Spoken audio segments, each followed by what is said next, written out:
Buongiorno, buongiorno e benvenuti. Vi chiedo di prendere posto perché così possiamo cominciare. Siamo con qualche minuto di ritardo. Io mi chiamo Luca Piana. Ringrazio innanzitutto per chi ha sfidato questa pioggia di questa mattina per venire a questo incontro che reputiamo sia molto importante e che dà il via ufficialmente a questo festival di 3 giorni che ci porterà al centro delle grandi questioni che stanno in questo momento animando il dibattito politico, economico in tutto il mondo. Abbiamo tante persone da salutare, alcune le chiameremo qui sul palco per ringraziarle e io vorrei cominciare dal presidente della Fondazione Benetton, che è il padrone di casa oggi, e che è il professor Luigi Latini, che chiamo qui. Grazie professore, accoglierei con un applauso per ringraziarlo della sua ospitalità.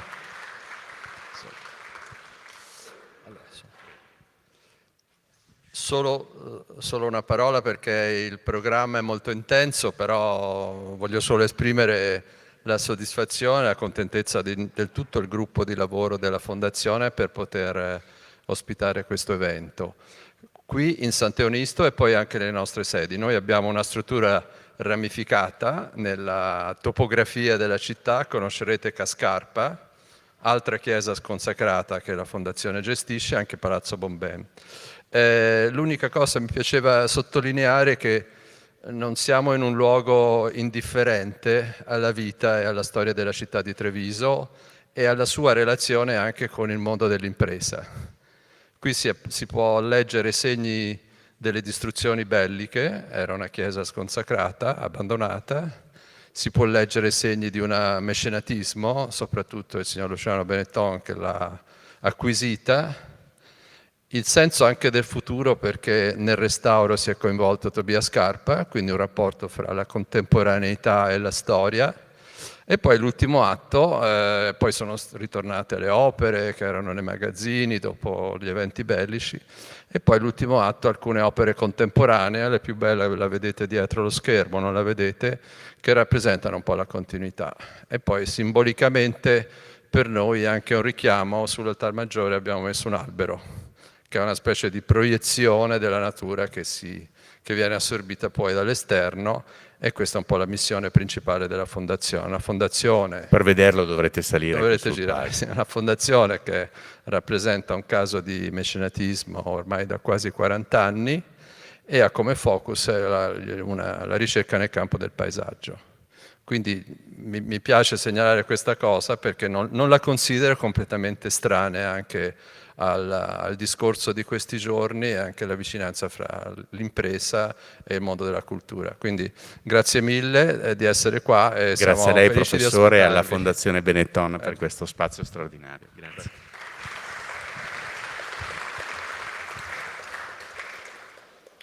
Adesso vorrei chiamare qui con noi Paolo Possamai, che è il direttore editoriale del gruppo Nord-Est Multimedia, l'editore che pubblica i nostri giornali e che è uno dei promotori di questa iniziativa. Benvenuto Paolo. Buongiorno a tutti. Vorrei riprendere per mano... Però Paolo, mettiti un attimo più al centro, ti prego, così le foto vengono meglio, dai. Va bene. Vorrei riprendere per mano due parole che sono appena state usate: cultura e impresa. Le ha appena adoperate naturalmente il direttore Latini. Le ville venete hanno una caratteristica: non sono ville di delizia, non sono quelle napoletane, non sono quelle fiorentine, sono impianti industriali con la sede, diciamo così, di rappresentanza dell'imprenditore. Sempre, praticamente sempre accanto alla villa c'è una cartiera, c'è una segheria, c'è un impianto per lavorare il riso, c'è l'impianto per lavorare l'uva. È a tutto tondo uno snodo logistico. In questo ci sta un'impronta digitale potente, una caratterizzazione di questa terra, cioè della sua capacità di tenere insieme cultura e impresa. il bello e il necessario. Scusate se la prendo così lunga, ma mi serviva per dire com'è che un gruppo editoriale si fa promotore di luoghi di pubblico dibattito, quindi si mette in gioco in una logica di cultura, perché un gruppo editoriale non si limita a essere specchio di quel che accade, ma si mette autenticamente in gioco. Non è un po' di inchiostro su un foglio di carta oppure un po' di bit su un display, ma è mescolare relazioni e generare pubblico dibattito. Allora oggi, con l'aiuto di tutte le istituzioni di territorio, che ringrazio qui per l'importante apporto che ciascuna ha garantito, il Comune, la Camera di Commercio, la Confindustria, che è stata fin da principio un nostro compagno di strada autentico. Dicevo che con tutti questi portatori di pubblico interesse, con tutti questi soggetti istituzionali pubblici e privati, stiamo provando a offrire alla cittadinanza non solo di Treviso, perché questo è un festival nazionale, di profilo nazionale, basta guardare la silhouette, lo standing, non solo dei relatori ma anche dei temi che proponiamo. Insomma, un momento per ragionare tutti insieme e per costruire tutti insieme una mappa di una stagione particolarmente complicata, particolarmente insidiosa, estremamente rischiosa e che ci vedrà uscire dalle tempeste insieme. Grazie a tutti per essere qui. Grazie Paolo.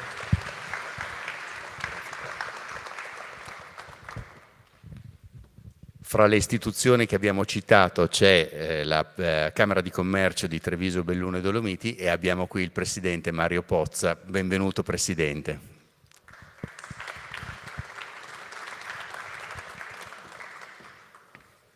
Grazie, buongiorno a tutti.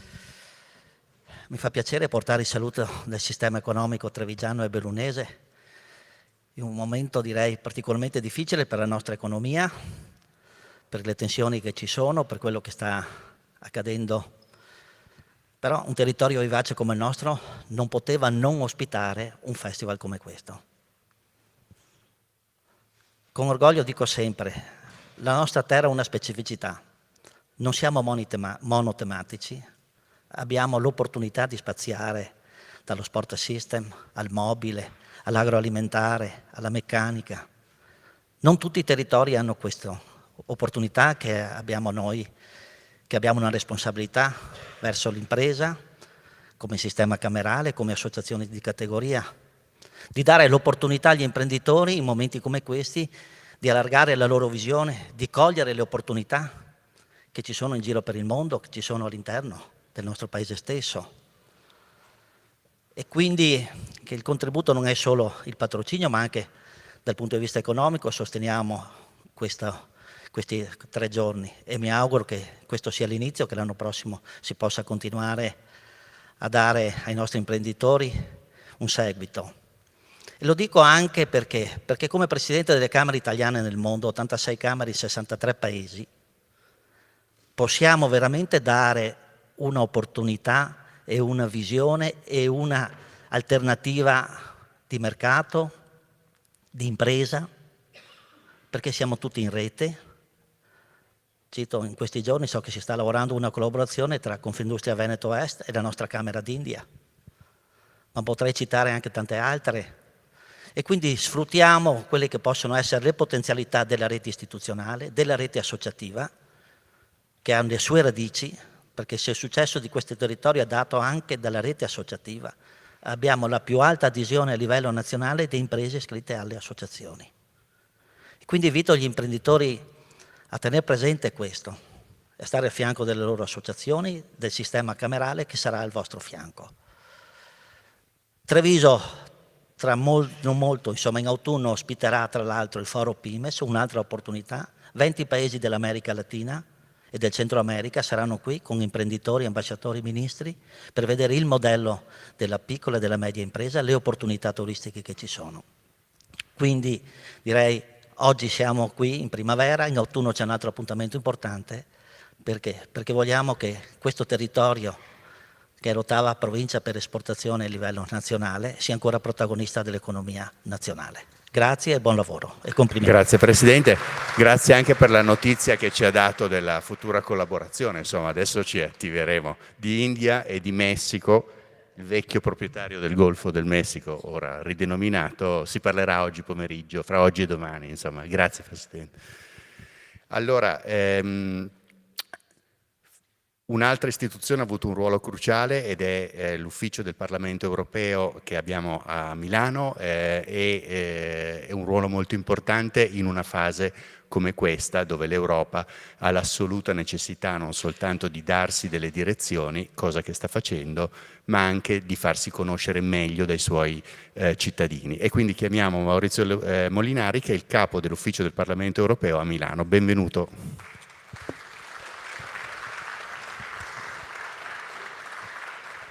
Ecco, le do subito il microfono. Grazie.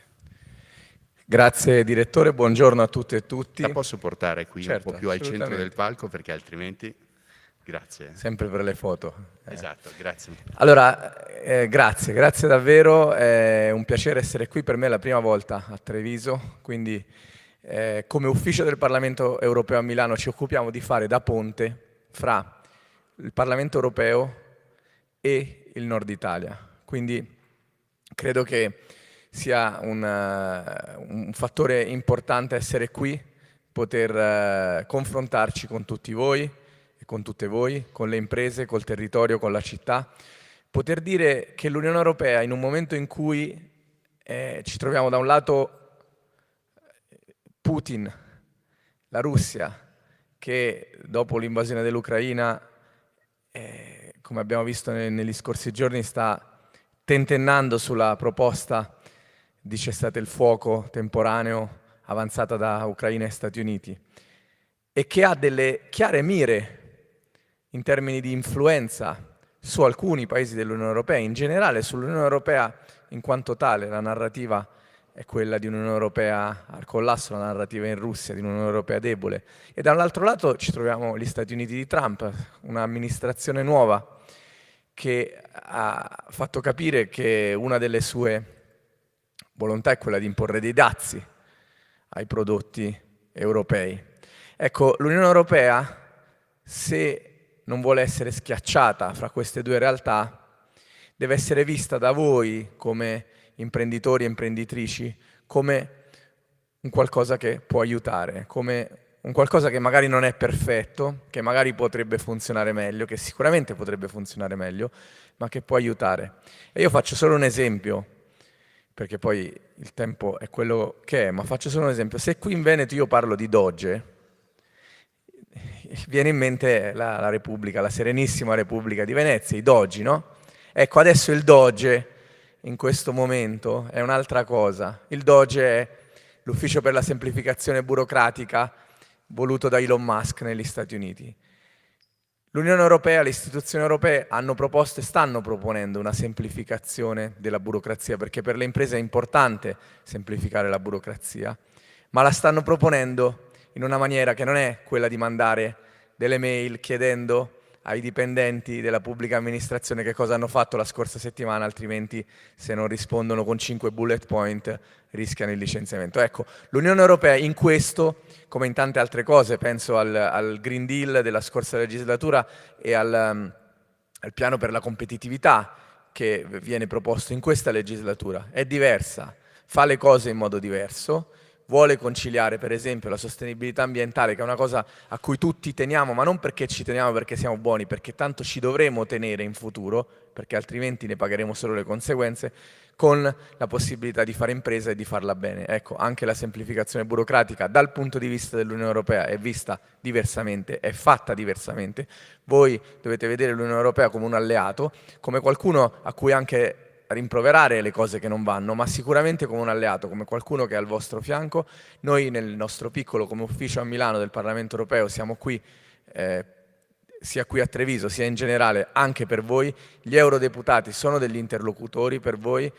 E adesso mi dispiace che domani dovevano venire alcuni eurodeputati, è un giorno un po' particolare perché sapete quello che succederà domani a Roma e quindi abbiamo avuto un po' di problemi nel coinvolgerli, ma gli eurodeputati sono dei referenti per gli imprenditori e per le imprenditrici del territorio e io vorrei veramente che in questo mondo di insicurezza l'Unione Europea sia vista come un possibile porto sicuro. Non vuol dire che è perfetto, non vuol dire che è la migliore delle istituzioni possibili, ma è qualcosa che è qui per le imprese venete, per le imprese trevigiane e non per creare difficoltà. Grazie. Grazie direttore. Oltre ai pensieri alti, credo che l'applauso per la semplificazione dei percorsi burocratici sia assolutamente necessario. Assolutamente. Insomma. Grazie direttore. Grazie a lei. La compagna.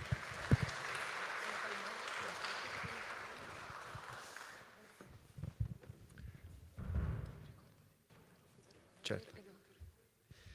Allora, i partner di questa manifestazione sono tantissimi e vorremmo invitarli tutti, nel corso di questi giorni lo faremo. Vedo però in prima fila Alessandra Dupré, che è presidente del Federmanager di Treviso, a cui va il mio ringraziamento e vi pregherei di ringraziare anche voi con un applauso.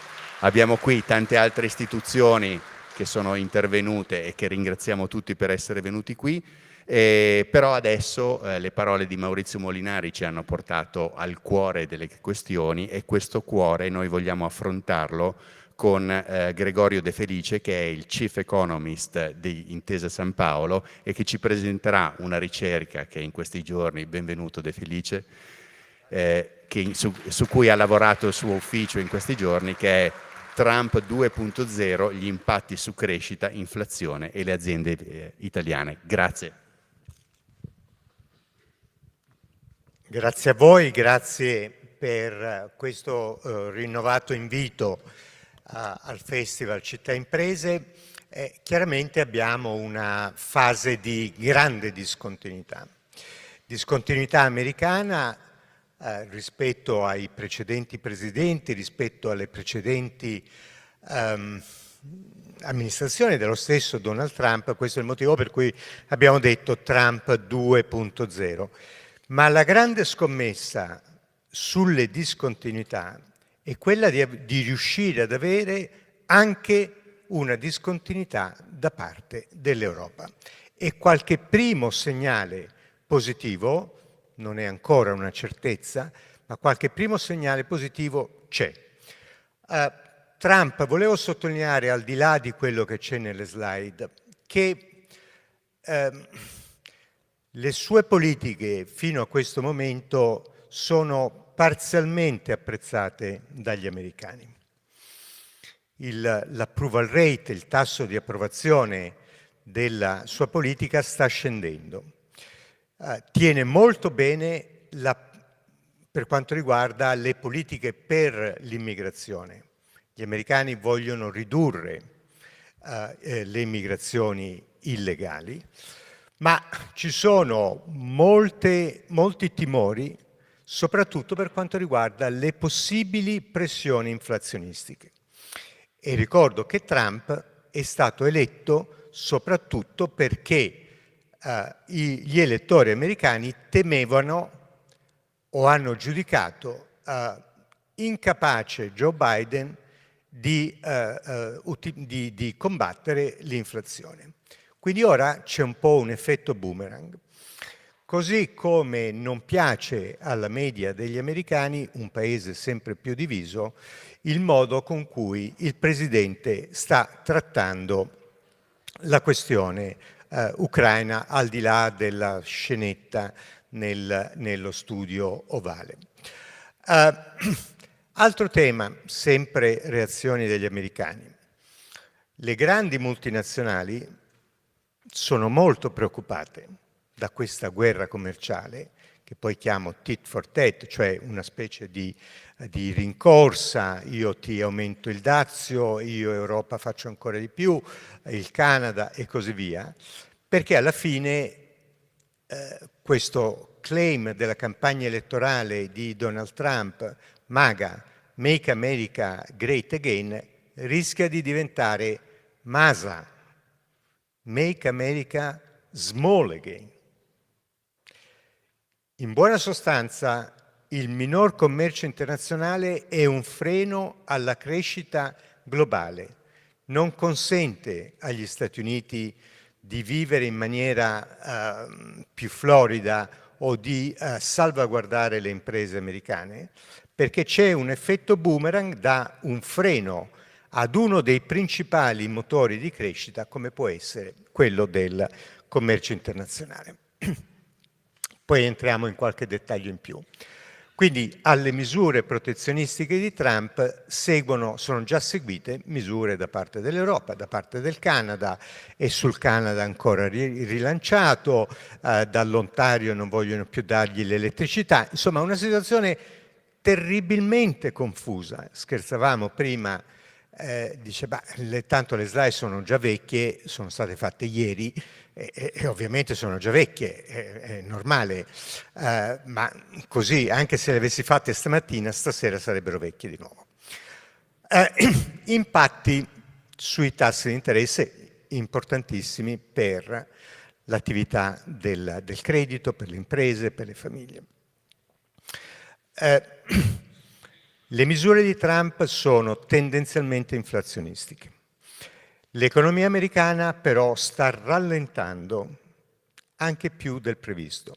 Questo creerà un dilemma alla Federal Reserve, perché il rallentamento della crescita dovrebbe spingerla ad abbassare i tassi, l'aumento dell'inflazione avrebbe un effetto contrario. È quella situazione che viene definita in economia stagflazione, che è una delle situazioni economiche più difficili da contrastare. Io spero che quello che dicevo prima, cioè questo discontento, queste prime reazioni negli Stati Uniti spingano nei prossimi mesi Donald Trump a negoziare, credo che lo voglia decisamente fare, il tema delle armi va in quella direzione, per attenuare questa guerra commerciale che, ripeto, è dannosa per gli stessi Stati Uniti. Crescita complessiva, ma va da solo o sono io che basta sfiorare che... Vabbè, comunque, siamo qui. Credo sia un segnale per farmi andare un po' più veloce. Lo interpreto in questo modo. Non abbiamo mai avuto un'incertezza, quel grafico lì, sulle politiche economiche così alto. Guardate dove siamo, è lo stesso livello della pandemia, del periodo del lockdown.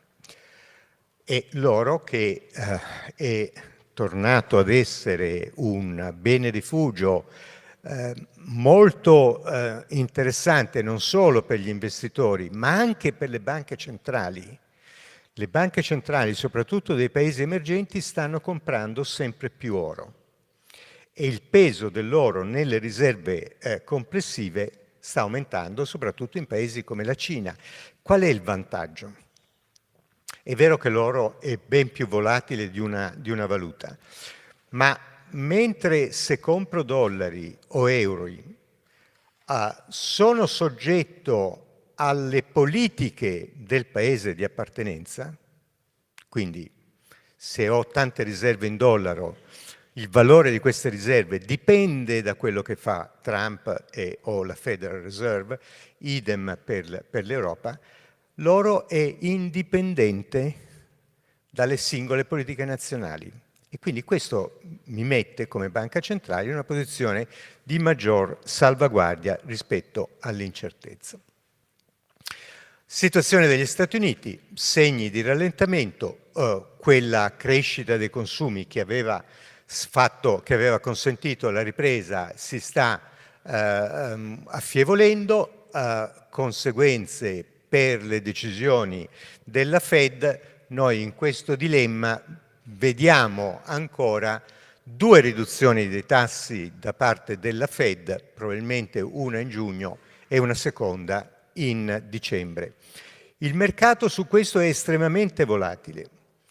L'anno scorso vedeva 150 punti base di riduzione dei tassi Fed, poi le cose sono cambiate, all'inizio dell'anno, di questo anno, il mercato non vedeva più tagli dei tassi, ora dopo i primi andamenti non brillanti dell'economia americana, il mercato si aspetta 3 riduzioni dei tassi.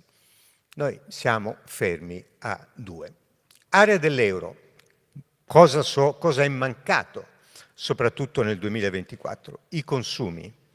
Nonostante la crescita dei salari in alcuni paesi, come in Germania, dove le contrattazioni salariali hanno consentito un buon incremento delle remunerazioni, i consumi non sono saliti.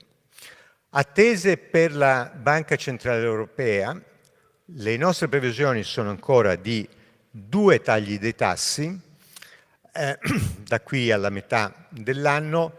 C'è un po' di cautela in più, perché nell'ultima incontro con il post consiglio direttivo della BCE, Christine Lagarde ha fatto chiaramente capire che niente è certo.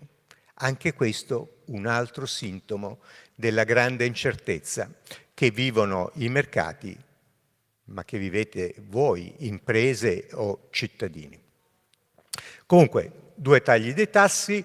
Ecco, la reazione europea, qui non avevo tempo di mostrare tutto, il Competitiveness Compass, ossia la bussola della competitività, l'ho lasciata nell'appendice.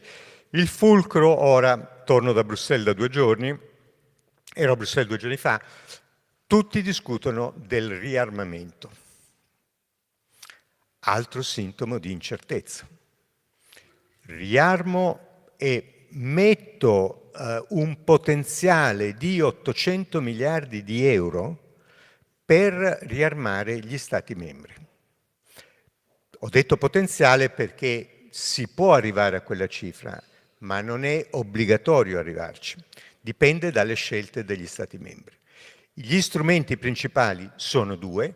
Il primo, si introducono clausole di salvaguardia a livello nazionale. Attenzione, non è più come a livello europeo come avemmo durante la pandemia. Quindi sono i singoli Stati membri che devono richiedere questa clausola di salvaguardia per poter sforare i requisiti del patto di stabilità e crescita, e quindi quelle spese, purché siano per la difesa, non sono conteggiate nei parametri delle regole del patto. Tornate indietro un attimo.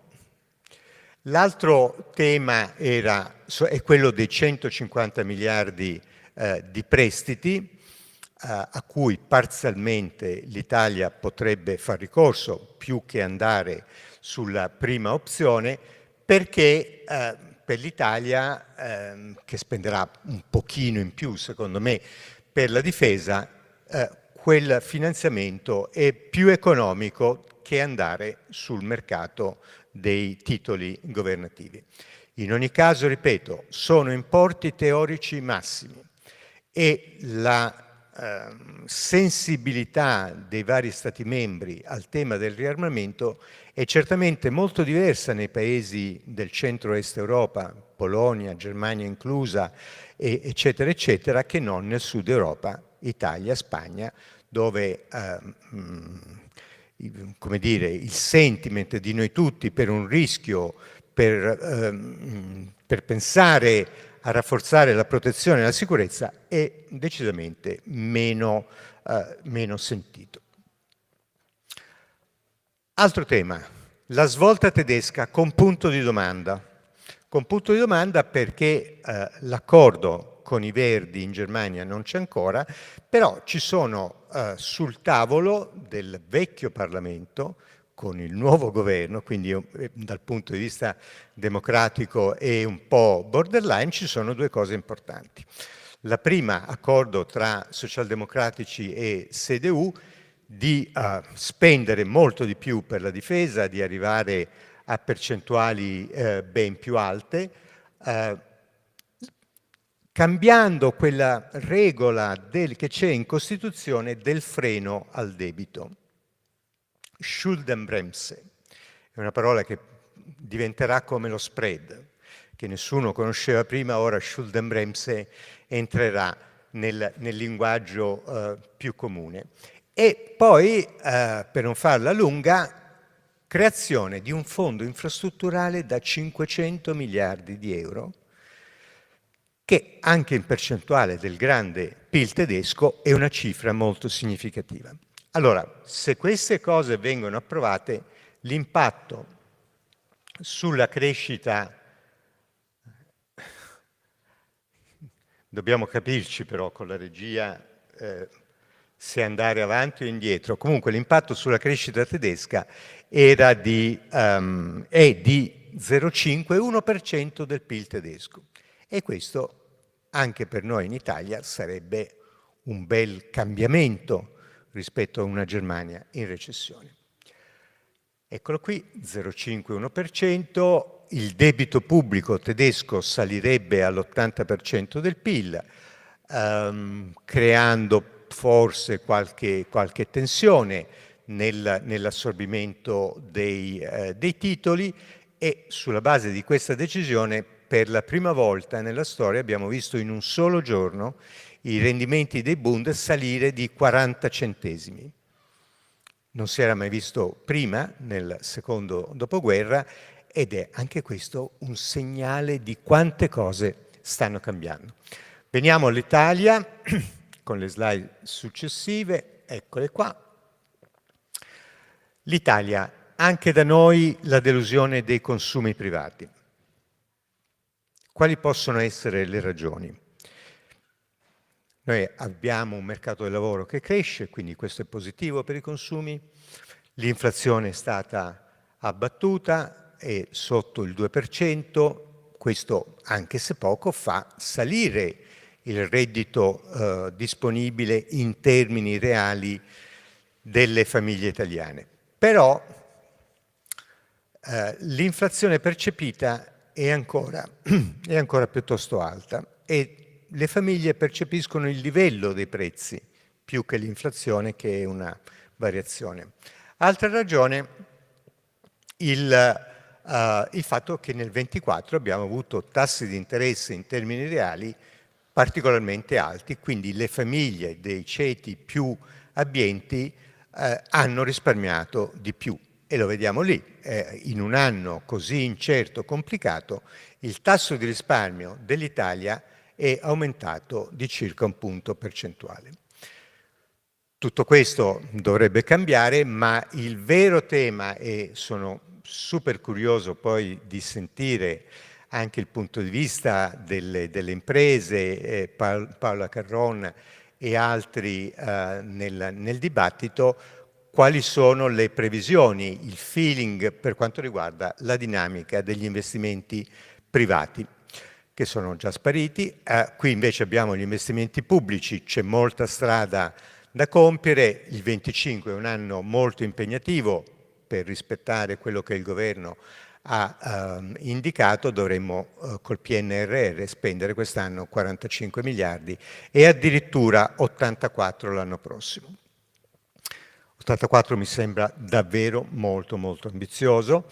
Il governo italiano non chiederà mai il rinvio, ma se per esempio la Spagna dovesse prendere l'iniziativa, credo che a Roma, a Palazzo Chigi, sarebbero tutti molto contenti di dire ma sì, dai, ci stiamo anche noi, prorogate ancora un po'. Un focus sui dazi, non so quanto tempo ho ancora.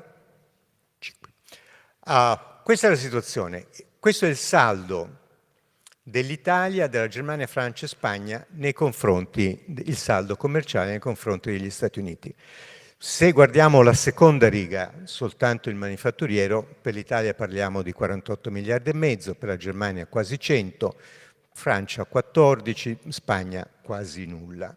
Quindi è chiaro che Italia e Germania sono i due paesi più interessati dai dazi.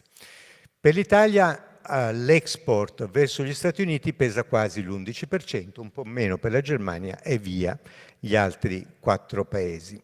C'è un interscambio Italia-Stati Uniti, cioè somma di export più import, che arriva a circa 90 miliardi. Qui un dettaglio per settori, fatto 100 le esportazioni, i settori più rilevanti sono la meccanica 20%, farma, alimentari, auto, sistema moda e così via, e dall'altra parte il peso degli Stati Uniti nel totale delle esportazioni di quei settori. L'impatto. Qui abbiamo considerato le elasticità ai prezzi della domanda americana, stime della Banca Mondiale, e abbiamo elaborato, fatto un po' di lavori e ci siamo chiesti se i dazi fossero in media al 10%, poi con gli effetti ponderati settore per settore, che impatto sul PIL avremmo? La risposta è lì, meno 0,17 di PIL. Se invece i dazi fossero addirittura del 20%, l'impatto va allo 0,40% del PIL, che per un paese che cresce quando le cose vanno bene all'1% è obiettivamente tanto. Poi se il dollaro si dovesse deprezzare, ma mi pare che il mood è cambiato nelle ultime settimane, questo effetto viene in qualche modo ad attenuarsi. Qui c'è l'impatto settoriale che ometterei perché il tempo corre. Ecco, un'indagine nostra grazie ai colleghi che abbiamo in giro per l'Italia, che lavorano in giro per l'Italia, che cosa secondo te faranno le imprese tue clienti? Bene, emerge un dato che il 46% dei rispondenti dice che le imprese stanno pensando, non hanno deciso, attenzione, stanno pensando di aprire filiali o addirittura stabilimenti negli Stati Uniti. Stanno pensando, non è una decisione, però è una percentuale bella alta. Quindi gli Stati Uniti, nonostante il costo del lavoro, nonostante un mercato del lavoro molto dinamico, per dirla in positivo, nel senso che un operaio per $2 in più all'ora ti lascia di punto in bianco e tu non ci puoi fare niente, c'è però questo interesse verso il mercato americano. La strategia, le priorità. Moltissime imprese pensano di diversificare in maniera diversa, di diversificare le fonti di approvvigionamento e i mercati di destinazione. E qui abbiamo fatto una piccola analisi per alcune aree, considerando le prospettive di crescita, le dimensioni del mercato, il livello di concorrenza, la burocrazia, eccetera, tutti quei classici parametri che si utilizzano quando ci si vuole internazionalizzare. Cosa emerge? Che India, Medio Oriente e paesi del Nord Africa sono tra i più considerati in questo momento come delta rispetto al passato. Breve focus su Veneto e Friuli, se ho ancora qualche minuto. Allora, queste percentuali sono il saldo tra i giudizi positivi e i giudizi negativi. Allora, per quanto riguarda l'andamento previsto del fatturato, Veneto, Friuli sono messe, nel giudizio dei nostri colleghi, meno bene dell'Italia, perché abbiamo delle variazioni negative, cioè una prevalenza, seppur piccola, dei giudizi negativi, e poi quel totale è splittato per i vari settori. Ci sono forti differenze tra manifatturiero e servizi, che vedete qui. Il manifatturiero tendenzialmente negativo, con pochi settori in positivo: farma, navale, bevande alimentari e oreficeria, mentre nel mondo del turismo, nel mondo dei servizi prevale turismo, ICT, turismo, ristorazione, alloggio, farmacie, eccetera, eccetera. Più investimenti in tecnologia, questo è quello che i colleghi pensano che le imprese faranno. Il tema dei dazi: il Veneto è la quarta regione italiana per export nei confronti degli Stati Uniti. Il Friuli è esposto più della media italiana, ma sotto la percentuale del Veneto. Friuli ha vissuto un periodo di forte crescita dell'interscambio con gli Stati Uniti, fortemente salito, esportazioni più 44%, quindi sono tematiche che diciamo nel nord-est, ma insomma non ho parlato del Trentino, tra Veneto e Friuli sono estremamente importanti. Un omaggio alla città di Treviso che ci ospita. Questo è l'andamento delle esportazioni di Treviso provincia verso i primi 3 mercati di sbocco: Stati Uniti, Germania, Francia. Ecco, gli Stati Uniti non sono prevalenti in questa provincia, però sono anche il mercato con la crescita più vivace. In conclusione, ci sono molti fattori di preoccupazione che chiamerei fattori di incertezza. Non è detto che tutto vada male, per quanto già in qualche modo illustrato sul malcontento che si sta creando negli Stati Uniti, sull'attenzione che sempre più il presidente Trump avrà per le elezioni di midterm di novembre 26, e anche perché l'Europa, pur con le sue lentezze, qualche cosa sul tappeto la sta mettendo.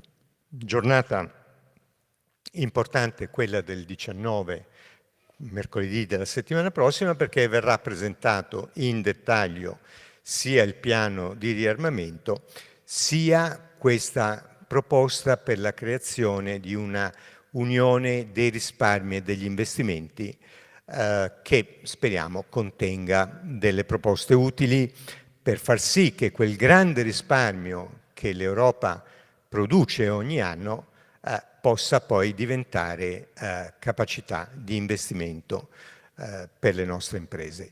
La differenza, e chiudo davvero, tra quanto risparmiamo nell'Europa nel complesso e quanto investiamo è dell'ordine dei 400 miliardi di euro all'anno, quindi una cifra imponente che oggi va verso altri mercati, che non possiamo vincolare in maniera amministrativa a rimanere in Europa, ma possiamo creare le condizioni perché salgano gli investimenti nel territorio, per le aziende dell'Unione Europea. Bene, io vi ringrazio e auguro un buon festival e un buon proseguimento. Grazie.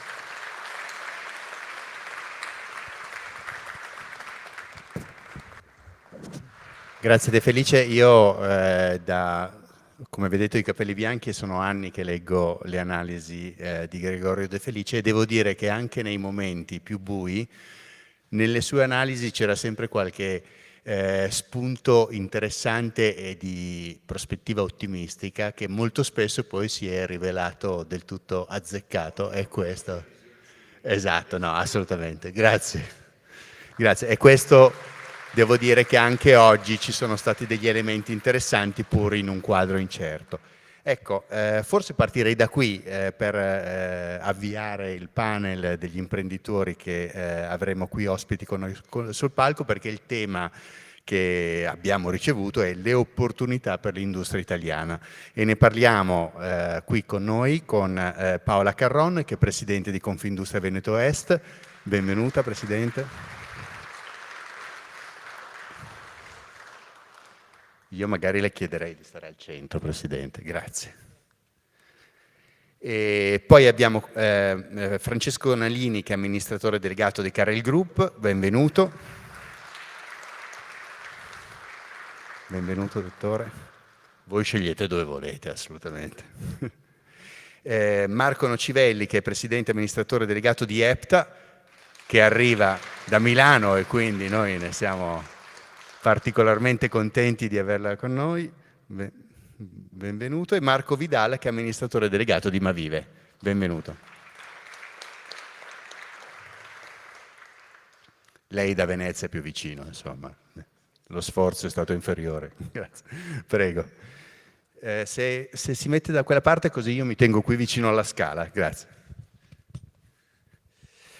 Allora, abbiamo avuto tanti spunti da Gregorio De Felice che credo che avremo modo magari di approfondire. Mi ha colpito molto il dato dei 400 miliardi e magari ne parleremo. Io partirei dalla Presidente Paola Carron perché nei giorni scorsi, dialogando col nostro giornale, ha speso dei dati che sono davvero interessanti, che mostrano in qualche modo la forza di questo territorio, perché questo territorio, il Veneto, genera il 12% del valore aggiunto nazionale, che è una quota consistente, e l'altro dato che mi ha molto colpito di quelli elaborati da Confindustria Veneto Est è il fatto che fra il Trump 1 e il Trump 2 l'export del Veneto sia aumentato del 35%, quindi dati di forza, Presidente, che in qualche modo non dobbiamo dimenticare in momenti così incerti, perché sono i dati su cui occorre costruire per vedere come reagire a questa situazione di incertezza. Intanto grazie, siamo felici come Confindustria Veneto Est di aver sostenuto questo festival che mi auguro abbia un futuro per questa città. Diciamo che le radici sono ben bagnate, sì, adesso. sì. Oggi. Quindi prometterà bene, spero, se domani esce il sole. E quindi a sostenere anche un territorio che io rappresento nelle 4 province di Confindustria Veneto Est, che in qualche modo esprime i dati che hai appena citato, quindi numeri importanti. Questo è un territorio di imprese che hanno una forte vocazione manifatturiera e che esprimono dei dati importanti, quindi il 12% dell'attività rispetto al nazionale e anche del 13% dell'export, e quindi quasi la metà è proprio, viene proprio dalle 4 province che fanno parte di Confindustria Veneto Est.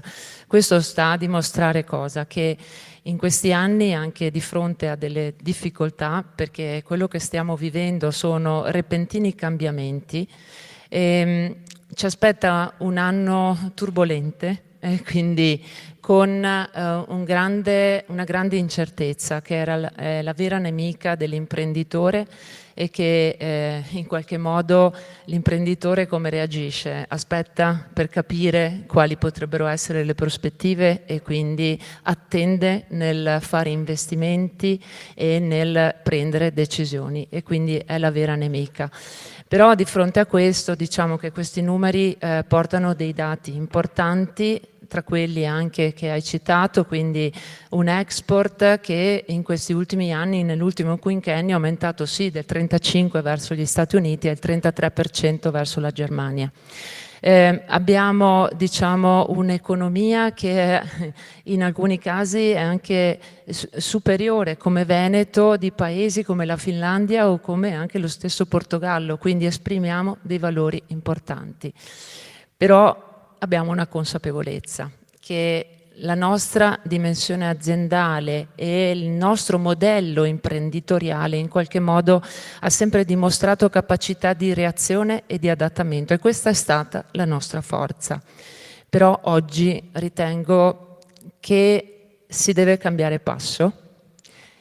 Ce lo chiederà questa grande trasformazione dove noi siamo all'interno e la stiamo vivendo, e quindi mettere in atto dei fattori che diventeranno cruciali se vogliamo resistere a questo cambiamento. Cioè, in una fase come questa, dove il tasso di incertezza, come ci ha fatto vedere Gregorio De Felice, è ai massimi, occorre guardarsi allo specchio un po', se capisco bene, cioè per capire quali sono gli interventi che possiamo fare su noi stessi per reagire a questa situazione? Allora, sicuramente ho citato fattori cruciali. Due, secondo me, sono essenziali e devono essere affrontati con una certa forza. Il primo fattore è la dimensione aziendale e il secondo è il rapporto che le nostre imprese hanno con il mondo della conoscenza, quindi le scuole, le università, gli ITS, i centri di ricerca. La dimensione aziendale, in qualche modo sono un po' in difficoltà perché ho appena detto che il tessuto imprenditoriale ha saputo reagire negli anni proprio per la sua dimensione, quindi la sua flessibilità, ed è riuscito quindi ad agire, adeguarsi e adattarsi ai cambiamenti che erano richiesti. Molte volte, anche ultimamente, leggiamo sui giornali: il piccolo non è più bello.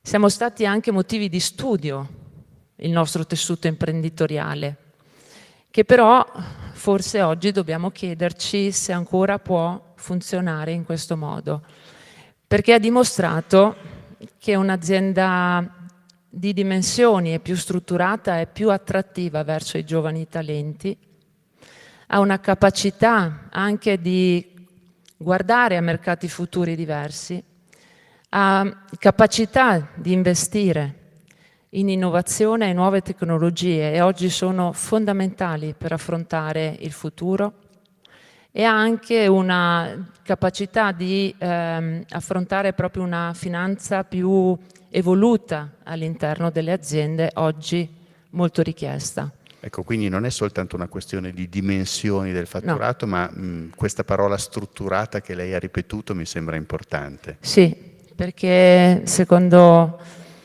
noi è importante proprio creare un nuovo modello di impresa, il che non significa necessariamente crescere di dimensione.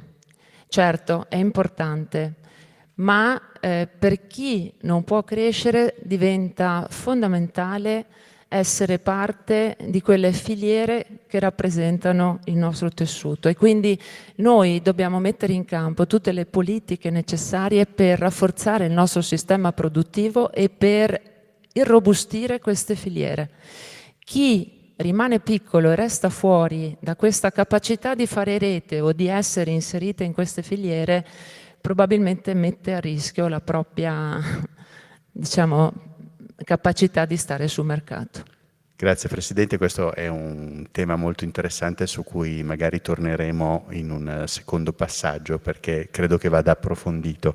Chi ha messo in campo Marco Nocivelli ha già il suo microfono, grazie. Marco, chi ha messo in campo un processo di crescita di questo genere molto interessante è stata EPTA. Allora, è probabile che molti di voi non conoscano EPTA come azienda, però io sono certo che chiunque vada a fare la spesa usa i loro prodotti, perché fanno i frigoriferi che si trovano nei supermercati, per cui un'evoluzione continua in cui questi prodotti magari pochi conosciamo ma tutti usiamo. Quindi Marco Nocivelli è presidente e l'amministratore delegato di EPTA, un gruppo che ha saputo proprio perseguire un percorso di crescita di questo genere, come lo descriveva la presidente Paola Carron. Intanto grazie a tutti, mi fa molto piacere essere qui, anche perché la nostra principale fabbrica è qui nel Veneto, a Belluno. Il marchio commerciale in questione è Costan, quindi siamo magari, o Costan, dipende da come si vuole dire, però è quello che è molto conosciuto. Noi siamo partiti e siamo ripartiti. Perché dico questo? Perché mio padre a suo tempo, io sono di seconda generazione, mio padre a suo tempo aveva creato un gruppo molto molto importante, molto ramificato, che era più nella parte elettrodomestici che nella parte diciamo della refrigerazione commerciale, anche se anche nella parte della refrigerazione commerciale non eravamo affatto piccoli. Nel 2000 la parte elettrodomestico non è andata bene e quando succedono queste cose naturalmente il risultato è di avere anche tensioni all'interno delle compagini familiari, quindi fra mio papà e mio zio le cose non sono andate esattamente come potevano andare precedentemente. E però c'è stata, e qui sì, la saggezza del papà e condivisa tutto sommato dallo zio, di fare intervenire dei manager esterni. Che cosa hanno fatto? Hanno cercato semplicemente di trovare una quadra sulla divisione delle strade, perché diciamo, ahimè, il sentiment qualche volta prevale sulla logica, no? Quindi c'è una volontà di percorrere strade separate. La cosa interessante è che le due strade sono separate, però sono tutte e due strade imprenditoriali. Noi abbiamo ricominciato nella refrigerazione commerciale, al tempo, come dicevo, abbastanza grande, 380 milioni di fatturato, con un piccolo dettaglio: si perdevano circa 20 milioni all'anno. Quindi non tutti erano proprio d'accordissimo a proseguire questa strada. Mio padre, stiamo parlando del 2003-2004, mio padre, ahimè, è scomparso nel 2006, però noi avevamo preso quell'impegno e come fratelli, la società oggi si chiama EPTA, perché siamo 7 figli di mio papà. Complimenti, insomma. Contro il calo demografico. Insomma. Io sono il quinto, non sono il primo. Però, il che vuol dire che si può sempre avere speranza, no? Però la cosa interessante è stata che abbiamo ripreso l'idea di aggregarci. E infatti il nostro successo, dopo una fase di stabilizzazione fino al 2010, è cominciata aggregandoci a un'altra famiglia imprenditoriale di Alessandria, che aveva un altro stabilimento anche loro. Al tempo facevamo 600 milioni di fatturato.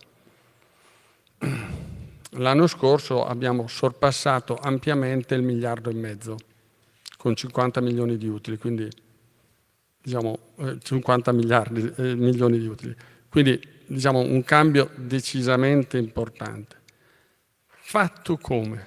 Metà con crescita interna, metà con acquisizioni. E lì la capacità di unirsi ad altre famiglie imprenditoriali e a convincerli che stare insieme genera un valore aggiunto maggiore che stare separati. Io dico sempre che è come le dita di una mano, ognuno può sollevare un pezzetto, ma la mano nel suo insieme solleva pesi molto più grandi. Ecco, questa capacità è importantissima, è la capacità di integrazione di diverse culture, quella è quella che ti fa vincere. Questo è molto interessante e c'è un'operazione in particolare che a me piacerebbe ricordare, che ho letto, è avvenuta nel 2023, dove avete stabilito una joint venture con un gruppo tedesco, in cui il Viessmann, se non ricordo male, in cui il gruppo tedesco ha lasciato a voi la gestione della joint venture anche in Germania, è corretto? Assolutamente, la cosa bellissima è che il primo giorno che ho incontrato Max Wiesmann, che tra l'altro è un ragazzo adorabile, dico ragazzo perché ha 38 anni, è venuto e ha detto: vorremmo comprare il vostro gruppo. E io dico: scusa Max, ma siccome i tuoi stabilimenti, le tue filiali, io sono un grande lettore in particolare dei bilanci degli altri e avevo letto tutti i bilanci di tutte le sue filiali, dico: i tuoi bilanci delle tue filiali non vanno bene, ma perché vuoi comprare che poi dopo daresti in gestione la roba a un tizio che ha dimostrato di non essere capace. Facciamo il contrario. Tanto tu, diciamo, lui è un imprenditore straordinario che è a capo di un'azienda che fa 4 miliardi, che adesso addirittura è diventato sostanzialmente come un fondo di investimento. Dico, tanto tu la daresti dei manager, no? Invece di darla dei manager la dai a un imprenditore vero che te la gestisce. Tu sei molto più tranquillo, non devi neanche spendere soldi, te ne diamo pure un po'. E dice, gli abbiamo dato pochissimi soldi, gli abbiamo dato la possibilità di avere il 30% della filiale, lui è contentissimo, noi stiamo migliorando le situazioni e questo è una generazione di valore per tutti. Allora, il coraggio di fare questo tipo di operazioni è importantissimo. Grazie, ci torneremo perché ci sono altri passaggi, ma mi piace sottolineare che il vostro caso in qualche modo mostra tutte le forze in gioco che ha descritto la Presidente, cioè il fatto che ci sia la necessità di avere dei team manageriali che funzionano e che sanno essere convincenti anche quando vanno all'estero. Pensiamo al dato di De Felice di prima, di tutte le aziende che vogliono aprire filiali commerciali e impianti produttivi negli Stati Uniti, lì ci vuole un'azienda ben strutturata per fare cose di questo genere. Beh, noi abbiamo anche fatto un'acquisizione negli Stati Uniti nel 2019. Solo per dare un'idea, l'acquisizione di quell'azienda lì l'avevamo in testa come gruppo di farla già nel 2009. Eravamo andati, avevamo fatto la due diligence, l'avevamo guardata. Quell'azienda lì fu comprata da un concorrente, che però era un concorrente che non faceva esattamente quel business lì, faceva un altro business, aveva deciso di diversificarsi. E noi eravamo convinti, e secondo me a grande ragione, che l'avevano strapagata. Infatti la conseguenza cos'è stata? Che non hanno investito niente, avevano pagato troppo, e quindi l'azienda lentamente è scivolata, con la costanza che ogni tanto contraddistingue, diciamo, anche i veneti. No? Mi sento un po' veneto, mi sento un po' a casa. Abbiamo guardato sempre i bilanci e quando si è aperta uno spiraglio in cui i proprietari hanno cominciato a dire ma forse questa cosa qua non siamo tanto bravi, ci siamo precipitati là per dire guardate, noi potremmo essere la vostra uscita.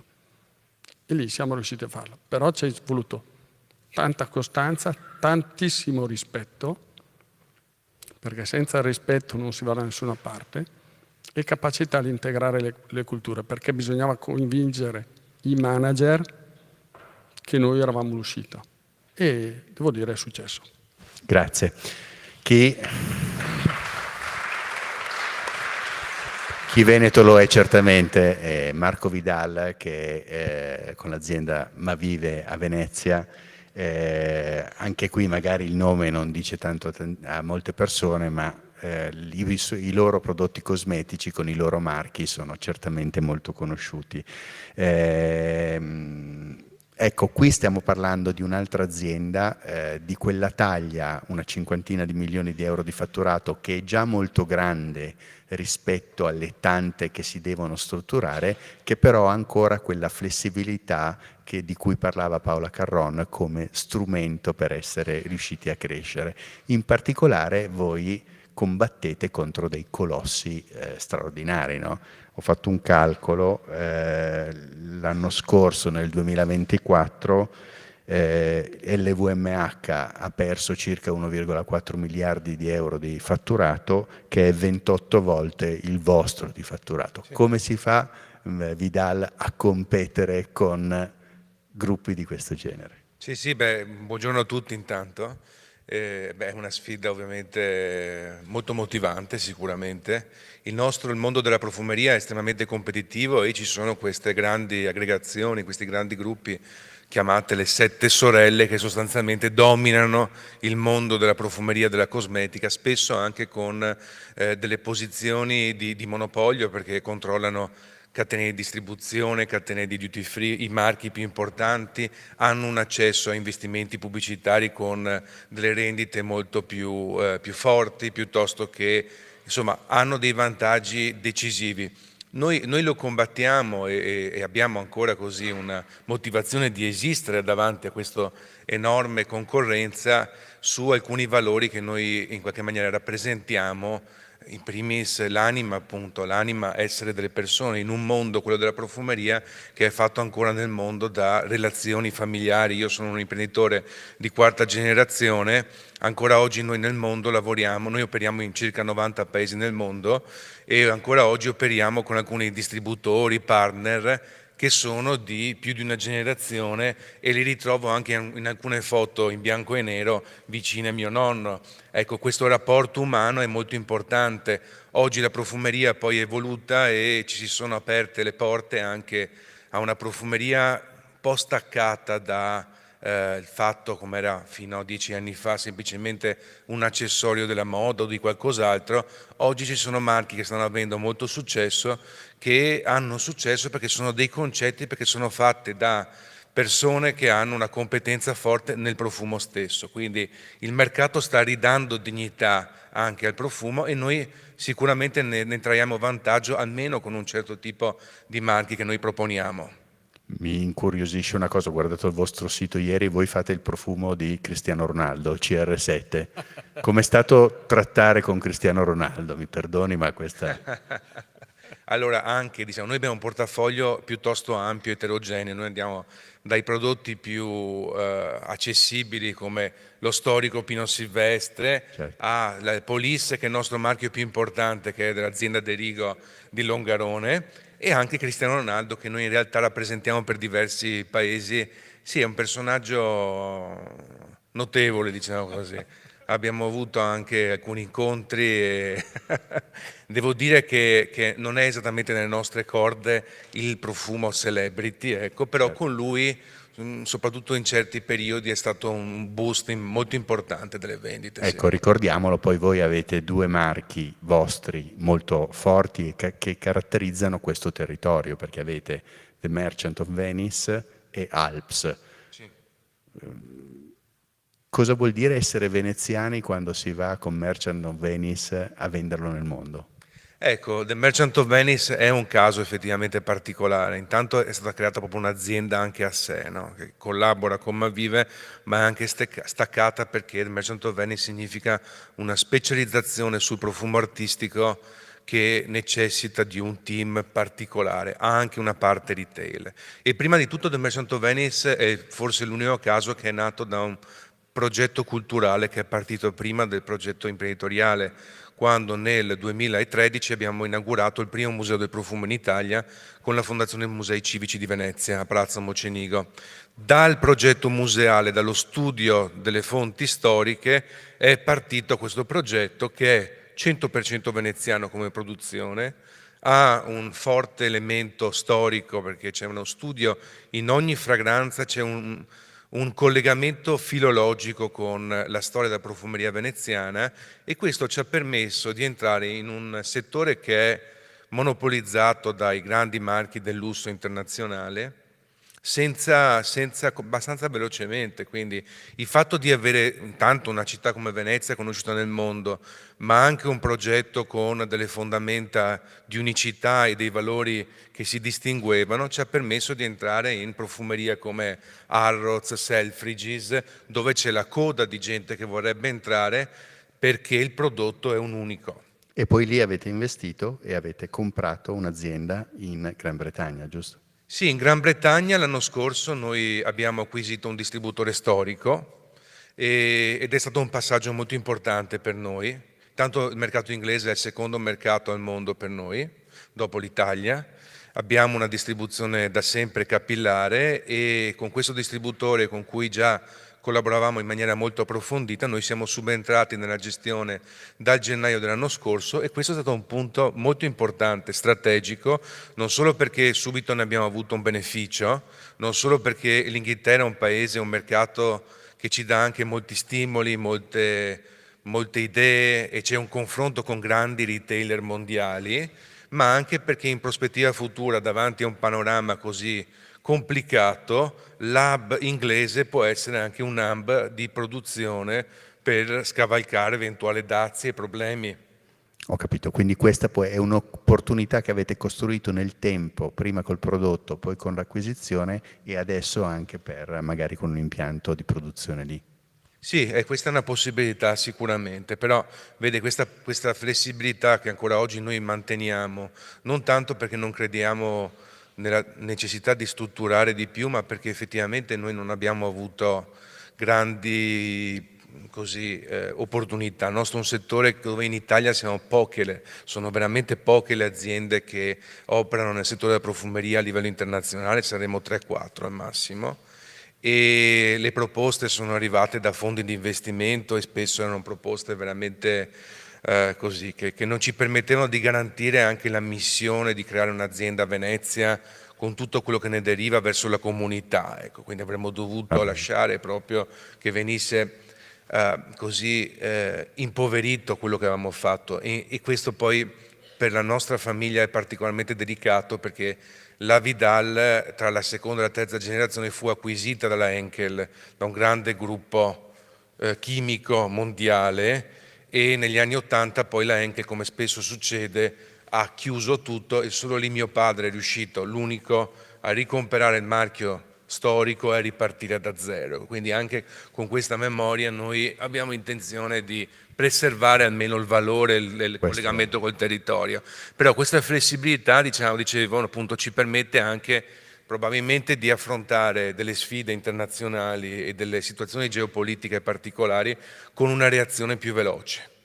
Va bene, poi dopo ci torniamo. La curiosità che avevo è cosa vuol dire benessere olistico, che è il claim del vostro altro marchio Alps, ma sono sicuro che gli altri lo sanno, quindi lo spiega poi direttamente a me. Allora, Francesco Nalini, che è amministratore delegato di Carel. Carel, lo sapete, è una delle aziende che è cresciuta di più nel nostro Veneto negli ultimi anni, lo ha fatto anche attraverso un'operazione di apertura del capitale e la quotazione in borsa che Nalini considera estremamente importante, proprio per questa capacità nel tempo di crescere in un mondo che ha mostrato grandi incertezze, perché chiaramente adesso abbiamo l'incertezza dei dazi, ma abbiamo attraversato il Covid, il blocco delle catene, abbiamo visto di tutto.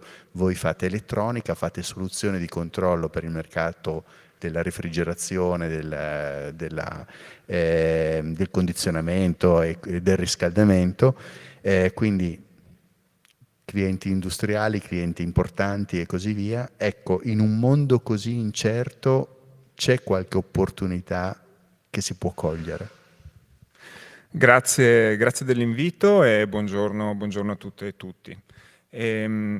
Allora sì, è un mondo sempre più incerto. Noi siamo come diceva lei, dottor Piana, facciamo componenti, hardware, software, ma anche meccanici per il settore della refrigerazione e del condizionamento commerciale e industriale. Siamo nella stessa filiera di EPTA, diciamo, siamo a monte perché facciamo componenti. Per risponderle partirei costruendo su quello con cui ha iniziato la Presidente Carron e che poi è stato così bene esemplificato dai colleghi, il dottor Nocivelli e il dottor Vidal. È un mondo sempre più complesso, è un mondo che presenta delle caratteristiche diverse rispetto al secolo scorso, rispetto al passato, e non esistono probabilmente soluzioni facili per gestire questa incertezza e ormai da tempo, come diceva la Presidente, è entrato nel dibattito pubblico il tema della produttività delle aziende. Quindi il fatto che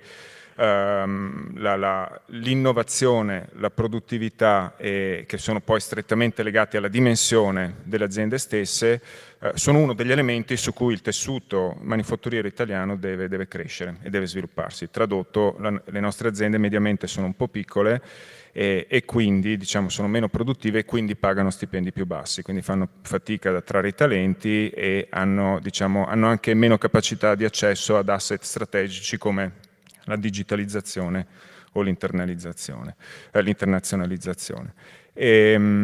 Dal punto di vista del contesto internazionale, quindi dell'incertezza, la risposta migliore, potendolo fare, è quella di essere multilocalizzati, come dicevano, come esemplificato anche dai colleghi. Quindi essere presenti nelle diverse aree geografiche chiave del mondo, con la vendita ovviamente, ma anche con la produzione, ma anche sempre di più con la ricerca e sviluppo e con lo sviluppo prodotto, perché la regionalizzazione, il disaccoppiamento che sta avvenendo nel mondo dal punto di vista geopolitico negli ultimi anni, e di cui adesso l'esempio più eclatante è quello dei dazi, ma in realtà è una cosa che è in corso da un po' di tempo, porta chiaramente alla necessità di dover produrre in loco, perché è sempre più difficile esportare, ma porterà sempre di più alla necessità di sviluppare prodotti secondo le caratteristiche di quell'area geografica, che non è così facile fare, necessariamente dall'Italia. Per alcuni prodotti magari va benissimo, per altri prodotti è un po' più complesso. E voi siete già attivi in altre parti del mondo con la vostra produzione? Sì, noi abbiamo 15 stabilimenti, abbiamo stabilimenti in Italia, Croazia, Germania e Polonia per quanto riguarda l'Europa. Abbiamo uno stabilimento in Cina, uno stabilimento in Brasile e 2 stabilimenti negli Stati Uniti. E abbiamo 70 persone nell'R&D in Cina e abbiamo una ventina di persone nell'R&D, anzi 30 persone circa nell'R&D negli Stati Uniti, proprio perché riteniamo da qualche anno che sia fondamentale potenziare la capacità di sviluppare prodotti e tecnologie secondo gli ecosistemi locali di queste aree geografiche, che soprattutto in Cina si stanno da qualche anno diversificando rispetto alle nostre. E quindi ecco, è molto importante per poter fare questo ovviamente la dimensione aziendale, per poter accedere ai talenti, per poter accedere alle risorse finanziarie, per poter accedere alle competenze manageriali, per poter magari acquisire altre aziende, è fondamentale la crescita della dimensione aziendale. È chiaro che le aziende, più piccole devono essere aiutate nel fare questo, poi non è necessario per qualunque settore, per qualunque azienda, però normalmente questo aiuta. Da questo punto di vista, secondo me, è anche un momento in cui sta diventando sempre più importante il dialogo tra aziende, corpi intermedi e istituzioni, anche istituzioni pubbliche, anche istituzioni politiche. Mi rilaccio a quello che diceva il direttore dell'ufficio di Milano del Parlamento Europeo prima. Secondo me la relazione tra imprese e Unione Europea, ad esempio, o Commissione Europea, o comunque con tutti gli enti pubblici e governativi che fanno la politica industriale e che poi supportano anche dal punto di vista geopolitico lo sviluppo delle regioni, secondo me è e sarà sempre di più un fattore chiave. E dal punto di vista delle associazioni, come diceva la Presidente, secondo me è fondamentale il ruolo di supporto alle aziende, magari anche alle aziende più piccole, nel superare questi ostacoli, nel crescere, nell'aggregarsi in una logica di filiera. Questo è molto interessante perché ci sono tanti esempi che funzionano, che hanno funzionato in Italia di rafforzamento delle filiere con un capo filiera molto forte, magari poi ne avremo l'occasione. Una curiosità però, in questo mondo dove si stanno cambiando i confini e non soltanto il nome dei golfi o così via, voi avete in testa qualche progetto, c'è qualche nuova area che vi piacerebbe esplorare e in cui andare a produrre dove oggi non siete ancora?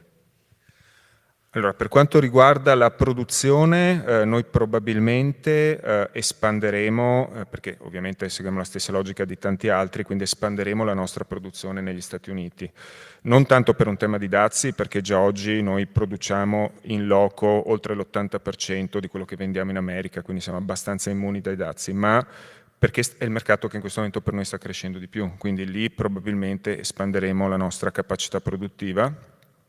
E dal punto di vista dell'Asia, molto probabilmente espanderemo la capacità produttiva nei prossimi anni al di fuori della Cina.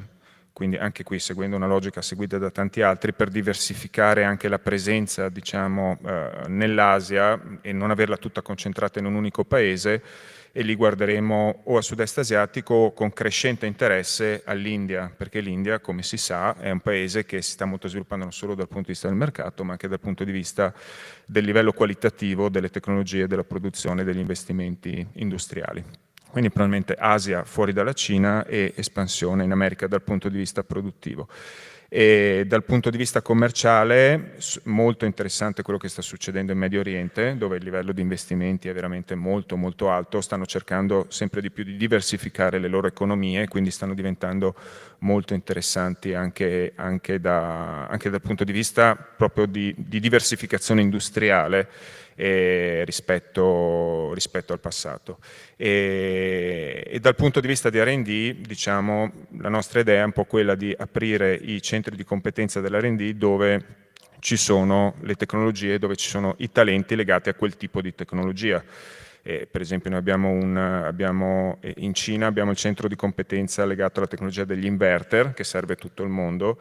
In Norvegia abbiamo un centro di competenza legato al software, software cloud, che serve a tutto il mondo. E ci sono degli ambiti in giro per il mondo dove si sta sviluppando, in particolare, si stanno sviluppando certe tecnologie, ad esempio negli Stati Uniti e in Cina, la tecnologia dei data center. Siccome noi lavoriamo anche col raffreddamento dei data center, stiamo adesso sviluppando un centro di competenza proprio per il raffreddamento dei data center. Inizialmente pensavamo di farlo solo negli Stati Uniti, ma adesso stiamo pensando di farlo anche in Cina, perché anche lì c'è un altissimo livello di investimenti come negli Stati Uniti, ma con tecnologie un po' diverse. Quindi un po' diversificato, ed è un po' l'esempio che facevo all'inizio della diversificazione degli ecosistemi tecnologici, per cui bisogna essere da entrambe le parti. Un processo di internazionalizzazione che, a differenza di quanto avveniva con le delocalizzazioni produttive di un tempo, rafforza anche il gruppo e la capogruppo in Italia. Certamente, certo, non è assolutamente una delocalizzazione, e comunque nella capogruppo in Italia, che comunque è cresciuta e sta crescendo, c'è il coordinamento, c'è la testa, perché poi appunto noi abbiamo stabilimenti un po' dappertutto, abbiamo R&D con i vari centri di competenza un po' dappertutto, ma tutto è coordinato in modo integrato dall'Italia. Quelle competenze e quella strutturazione del management a cui faceva riferimento la Presidente all'inizio. Esattamente, esatto, quindi è estremamente diciamo, importante nel percorso di crescita aziendale anche a un certo punto l'acquisizione di talenti e capacità manageriali strutturate che permettano di accompagnare questi processi. Grazie Nalini, tornerei a Paola Carron e ecco, ci sono tante competenze che in Veneto dobbiamo avere la capacità di rafforzare, forse attraverso progetti di filiera, di rete, come quelli che descriveva Francesco Nalini. Nei giorni scorsi abbiamo parlato sui nostri giornali del progetto del satellite Veneto. Questo è uno di questi progetti, può essere uno di questi progetti, Presidente?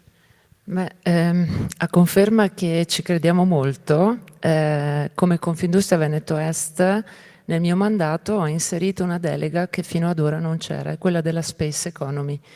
E l'ho voluta affidare proprio a Federico Zoppas, che so che oggi pomeriggio sarà relatore, ma perché dal 2020, attraverso quel progetto regionale delle RIR, quindi Rete Innovative Regionali, lui ha dato vita, diciamo, a questa RIR legata alla Space Economy. Dal 2020 ad oggi conta 85 partner, 5.000 dipendenti e un valore economico di 2,2 miliardi di euro. Questi sono i dati da quando è partita, ma l'obiettivo si stima che nel 2040 il fatturato si raddoppierà e il numero di dipendenti salirà di altre 2000 unità. Questo perché è importante? Perché ritorna su quello che ho citato prima, e cioè queste RIR funzionano perché c'è un mix tra la PMI e la grande impresa. C'è una forte collaborazione tra il mondo delle imprese, piccole e grandi, e il mondo dell'università, dei centri di ricerca, e fa da catalizzatore sugli investimenti. Ovviamente i primi regionali, che è il merito di aver dato vita proprio a queste reti innovative, quindi, ma anche sta avendo finanziamenti sia nazionali che europei. Ritengo che investire su questi temi poi abbia delle ricadute anche su altri settori, quindi penso a quello agricolo, penso a quello medico, penso a quello delle telecomunicazioni o comunque a cose che riguardano la nostra vita quotidiana. Anche se parliamo di space economy, alla fine la ricaduta sarà su più settori. Questo è stato, secondo me, è un esempio concreto dove innovazione, tecnologia e dialogo con le istituzioni, e quindi ribadisco quello che ha appena detto Francesco, è la formula vincente, e io sono fiduciosa che le nostre imprese sappiano dare queste risposte. Ecco, questo vuol dire che se si fanno progetti di questo genere, le aziende più piccole possono trovare anche un sostegno, se sono capaci di reagire positivamente, in quelle più grandi che fanno da traino per questi progetti, giusto? Sì, perché si inseriscono in queste filiere dove ovviamente ci sono aziende più strutturate che hanno questa capacità quindi di maggiore investimenti, maggiore tecnologie, hanno capacità di attrarre questi giovani, e quindi le piccole aziende che magari hanno lo stesso qualcosa da dare nel loro piccolo, ma che diventa fondamentale a sostegno proprio di un progetto di filiera. Grazie, e speriamo che appunto ci sia questa capacità, perché spesso in Veneto invece abbiamo peccato proprio nella collaborazione anche fra aziende, giusto? Sì, è vero, è tipico Veneto, è tipico di ragionare e operare a campanili, ecco. Ma forse anche la nostra stessa struttura di Confindustria ha dato un segnale di rinnovamento. Il fatto di mettere assieme 4 province non è stato facile, ma lo abbiamo fatto con una finalità, cioè quella di avere un peso maggiore, di avere una rappresentanza forte, quindi rappresentare 4 territori è un po', e chissà, di dare il là a un qualcosa, è un segnale positivo che le cose stanno cambiando, perché c'è necessità. Grazie Presidente.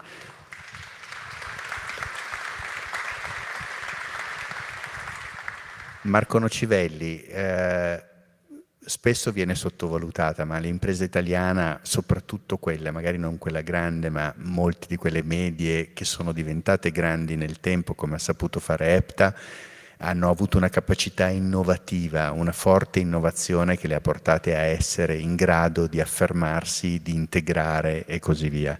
Ecco, c'è il rischio che per questi gruppi non enormi, non stiamo parlando della Siemens, stiamo parlando di 1 miliardo, 1,5 miliardi di fatturato, che hanno saputo correre così tanto in questi anni in un contesto più difficile, con l'export che può essere a rischio e così via, questo tasso di innovazione venga meno, e che cosa bisogna fare per far sì che invece non perdiamo con le nostre medie imprese questo punto di forza? Diciamo, innanzitutto due piccole premesse, no? Qualsiasi azienda grande comincia piccola, no?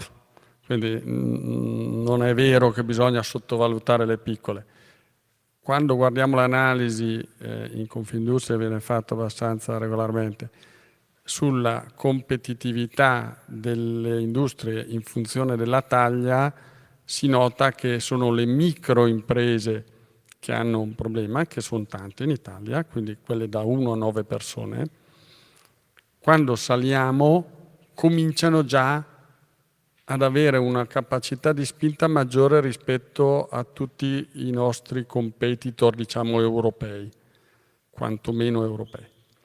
E quindi questo, secondo me, deve essere già un campanello che dice ma in verità la capacità c'è. E questa è la prima premessa che vorrei fare. La seconda che vorrei dire sulla parte innovazione, è chiaro che noi non siamo in un paese a basso costo del lavoro. Siamo in un paese in cui il costo del lavoro è abbastanza elevato. Oltre a questo ci sono dei costi legati, diciamo, alle complessità burocratiche, all'apparato, alle leggi, che qualche volta possono essere anche molto favorevoli. Io adesso, come cappello della vicepresidenza di Confindustria, ho anche l'incarico di trattare Transizione 5.0, da tutti considerato un flop, abbastanza vero, ma dobbiamo ricordarci quali erano le premesse che era Industria 4.0, che ha aiutato tantissime aziende a rinnovarsi. E io spero che qui la collaborazione con anche, diciamo, la comunità europea rinnovi un po' questo schema, magari semplificandolo come siamo riusciti a fare su Transizione 5.0. Quindi, con queste premesse, l'unica strada era innovare, non c'era un'altra strada. Infatti noi abbiamo fatto cosa? Abbiamo, diciamo, sfidato delle convenzioni, abbiamo introdotto un gas all'interno dei nostri impianti frigoriferi, che è un gas naturale, si chiama CO2, tanto deprecata, ma che quando è all'interno dell'impianto frigorifero inquina 4.000 volte meno dei gas che venivano e che vengono utilizzati normalmente. Poi abbiamo fatto anche un altro passo. Abbiamo cominciato a chiudere i mobili mettendo anche in condizione di ridurre i consumi elettrici. Solo per dare un'idea, una grande catena come può essere il Conad, ieri ci faceva presente che quando c'è stata la crisi dell'energia, il costo energetico della parte frigorifera pesava circa 1/3 della generazione del loro EBITDA, cioè una parte spaventosamente elevata. Ebbene, noi abbiamo costruito dei sistemi che riducono i consumi, abbattono i consumi del 20, anche 30%. Però non ci stiamo fermando. Adesso abbiamo dei nuovi prodotti, uno è l'ultimo, si chiama Unit, che va a vedere la capacità di riciclare, di riutilizzare materiali. Questa spinta deve essere una spinta che nasce da noi. Poi noi, devo dire, in Italia siamo meno capaci di far vedere che facciamo ricerca qui. Siccome siamo imprenditori un po' pragmatici, invece di fare l'applicazione del brevetto facciamo l'oggetto, no? E secondo me questo è un punto importante che ci ha permesso di conquistare quote di mercato. Magari qualcuno ci ha sottostimato, però il fatto che noi oggi esportiamo 650 miliardi come nazione, che vuol dire che sono entrate dall'estero per far quadrare i conti pubblici. Ebbene, questo non è banale. Se pensiamo che il carburante che è stato messo, per esempio, in Transizione 5.0 o 4.0, l'anno scorso sono stati spesi circa 8 miliardi. Su 1.000 di entrate vuol dire che con l'8 per 1.000 come la Chiesa Cattolica. Perché? Siamo in una chiesa, no? Dice, aiutati che Dio ti aiuta. Gli imprenditori si aiutano da soli, poi dopo se lo Stato ci mette quell'8 per 1000 speriamo. Quindi non fermiamo questa innovazione, insomma. Mai. Mai. Mai. Marco Vidal, abbiamo parlato di competenze, dicevamo prima che voi combattete contro colossi globali giganteschi. Come fate a trovare le competenze voi qui sul territorio per continuare questo straordinario processo che lei ci ha raccontato? Sì, effettivamente noi siamo abbastanza soli in questo territorio, perché siamo l'unica azienda che produce e esporta profumi in tutto il Triveneto. E quindi diciamo, per trovare le competenze o le portiamo da fuori, ma spesso costano molto e tante volte poi hanno anche durano, diciamo così, sono relazioni che durano poco. Abbiamo avuto invece l'opportunità, insieme all'Università di Padova, di partecipare a un programma formativo veramente straordinario, perché l'Università di Padova da 20 anni ha strutturato probabilmente il master internazionale più importante del mondo in profumeria e cosmetica, che è post laurea, che dura 2 anni, di cui un anno è a Parigi, a Versailles, nell'Istituto Superiore di Alta Profumeria, e un anno invece qua a Padova, e anche noi e anch'io partecipo nelle docenze. Avendo nel territorio questo straordinario corso e quindi un numero di studenti che si formano qui, in parte poi entrano da noi e formano così un inizio di livello molto alto di professionisti che poi continuano la loro carriera. Ovviamente poi sta a noi motivarli a rimanere, dargli opportunità, farli crescere professionalmente e dare loro anche un ambiente aziendale e del territorio di alto livello.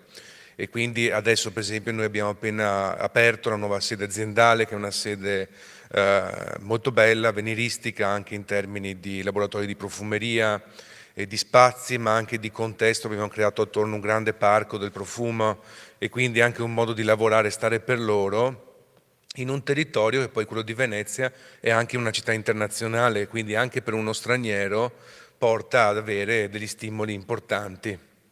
Grazie, quindi la collaborazione con l'università e la formazione è importantissima. Il tema delle risorse umane, che è una vera e propria emergenza, ho incontrato qualche mese fa il vostro presidente Luigi Rossi Luciani, un tema su cui forse non si fa mai abbastanza attenzione, ma che può diventare drammatico, giusto? Assolutamente, è un tema esistenziale diciamo, per molti paesi, per molti territori, ma nel nostro territorio in particolare. Noi siamo di fronte ad alcuni trend che sono molto forti, estremamente impattanti, che sono ovviamente quello del calo demografico, tenendo presente che ancora nel mondo del lavoro non si è visto nulla del calo demografico, perché ci si aspetta di raggiungere il picco nel nostro territorio in Veneto, raggiungere il picco degli iscritti all'università, grosso modo, o comunque dei ragazzi in età universitaria l'anno prossimo, nei prossimi 2 anni. Dopodiché inizierà a calare e la prima onda del calo demografico adesso è arrivata più o meno ai primi anni di scuole superiori, però già, come si sa, come si legge nelle scuole elementari, ci sono tantissime classi e scuole che stanno chiudendo, quindi entro il 2040 in Veneto si perderanno quasi 500.000 di persone tra i 15 e i 64 Quindi questa anni. è la partita decisiva. Sì, in più abbiamo un tema di flussi in uscita, come si sa, come anche recentemente la Fondazione Nord-Est ha sottolineato. Su questo vorrei chiederle come si fa, cosa dobbiamo assolutamente fare per invertire questa uscita? Dobbiamo rendere questo territorio più attrattivo in vari modi e uno dei modi è quello di lavorare sulla narrazione di questo territorio, perché è un territorio, come è stato detto anche questa mattina, eccezionale dal punto di vista dell'attrattività imprenditoriale, è molto diversificato, ci sono tanti settori diversi, aziende eccellenti che investono, che sono internazionali, purtroppo non sono così conosciute e il territorio non è così famoso per questo come altri territori come l'Emilia o la Lombardia. Però da questo punto di vista, dal punto di vista della narrazione e Confindustria sul tema dell'attrattività territoriale sta lavorando moltissimo, questa è una delle leve. C'è la leva della collaborazione con le istituzioni, come dicevamo prima. L'asse dei talenti, l'asse del capitale umano è uno degli assi dove questo può avere risultati più veloci e più positivi. Il sistema degli ITS è uno degli esempi eclatanti di collaborazione tra istituzioni e mondo della formazione e imprese. Negli ultimi 2 anni sono raddoppiati, oltre che raddoppiati, gli iscritti nel Veneto, ed è uno degli esempi virtuosi. Si tratta poi di attrarre comunque persone dall'estero, quindi oltre che ridurre i flussi in uscita, dobbiamo anche compensarli con flussi in ingresso.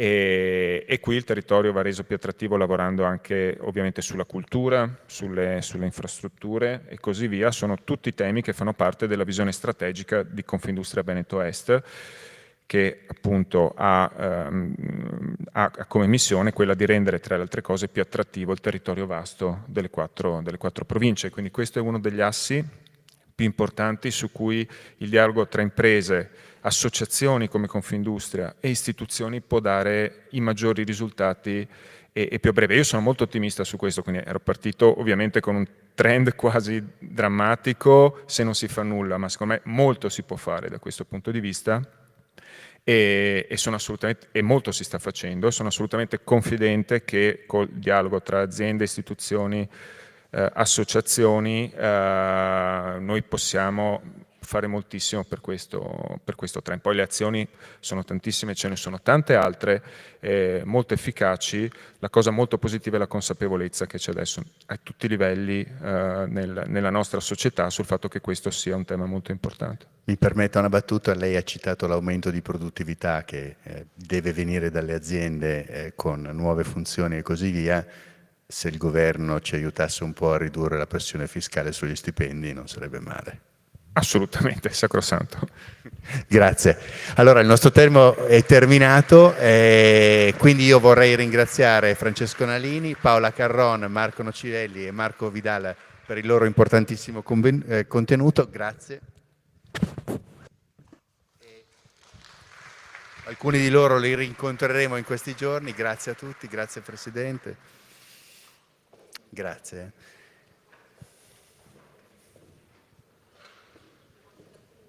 Il sindaco è arrivato? Allora, adesso passiamo a una nuova fase di questa giornata, di questa mattinata. Abbiamo un dialogo, un'intervista sull'impresa nella rivoluzione mondiale che sarà il nostro direttore editoriale Paolo Possiomai a fare ad Arianna Alessi, che ha tanti ruoli e tanti incarichi importanti, è fra l'altro vicepresidente della OTB Foundation e amministratrice delegata di Red Circle Investments. Grazie.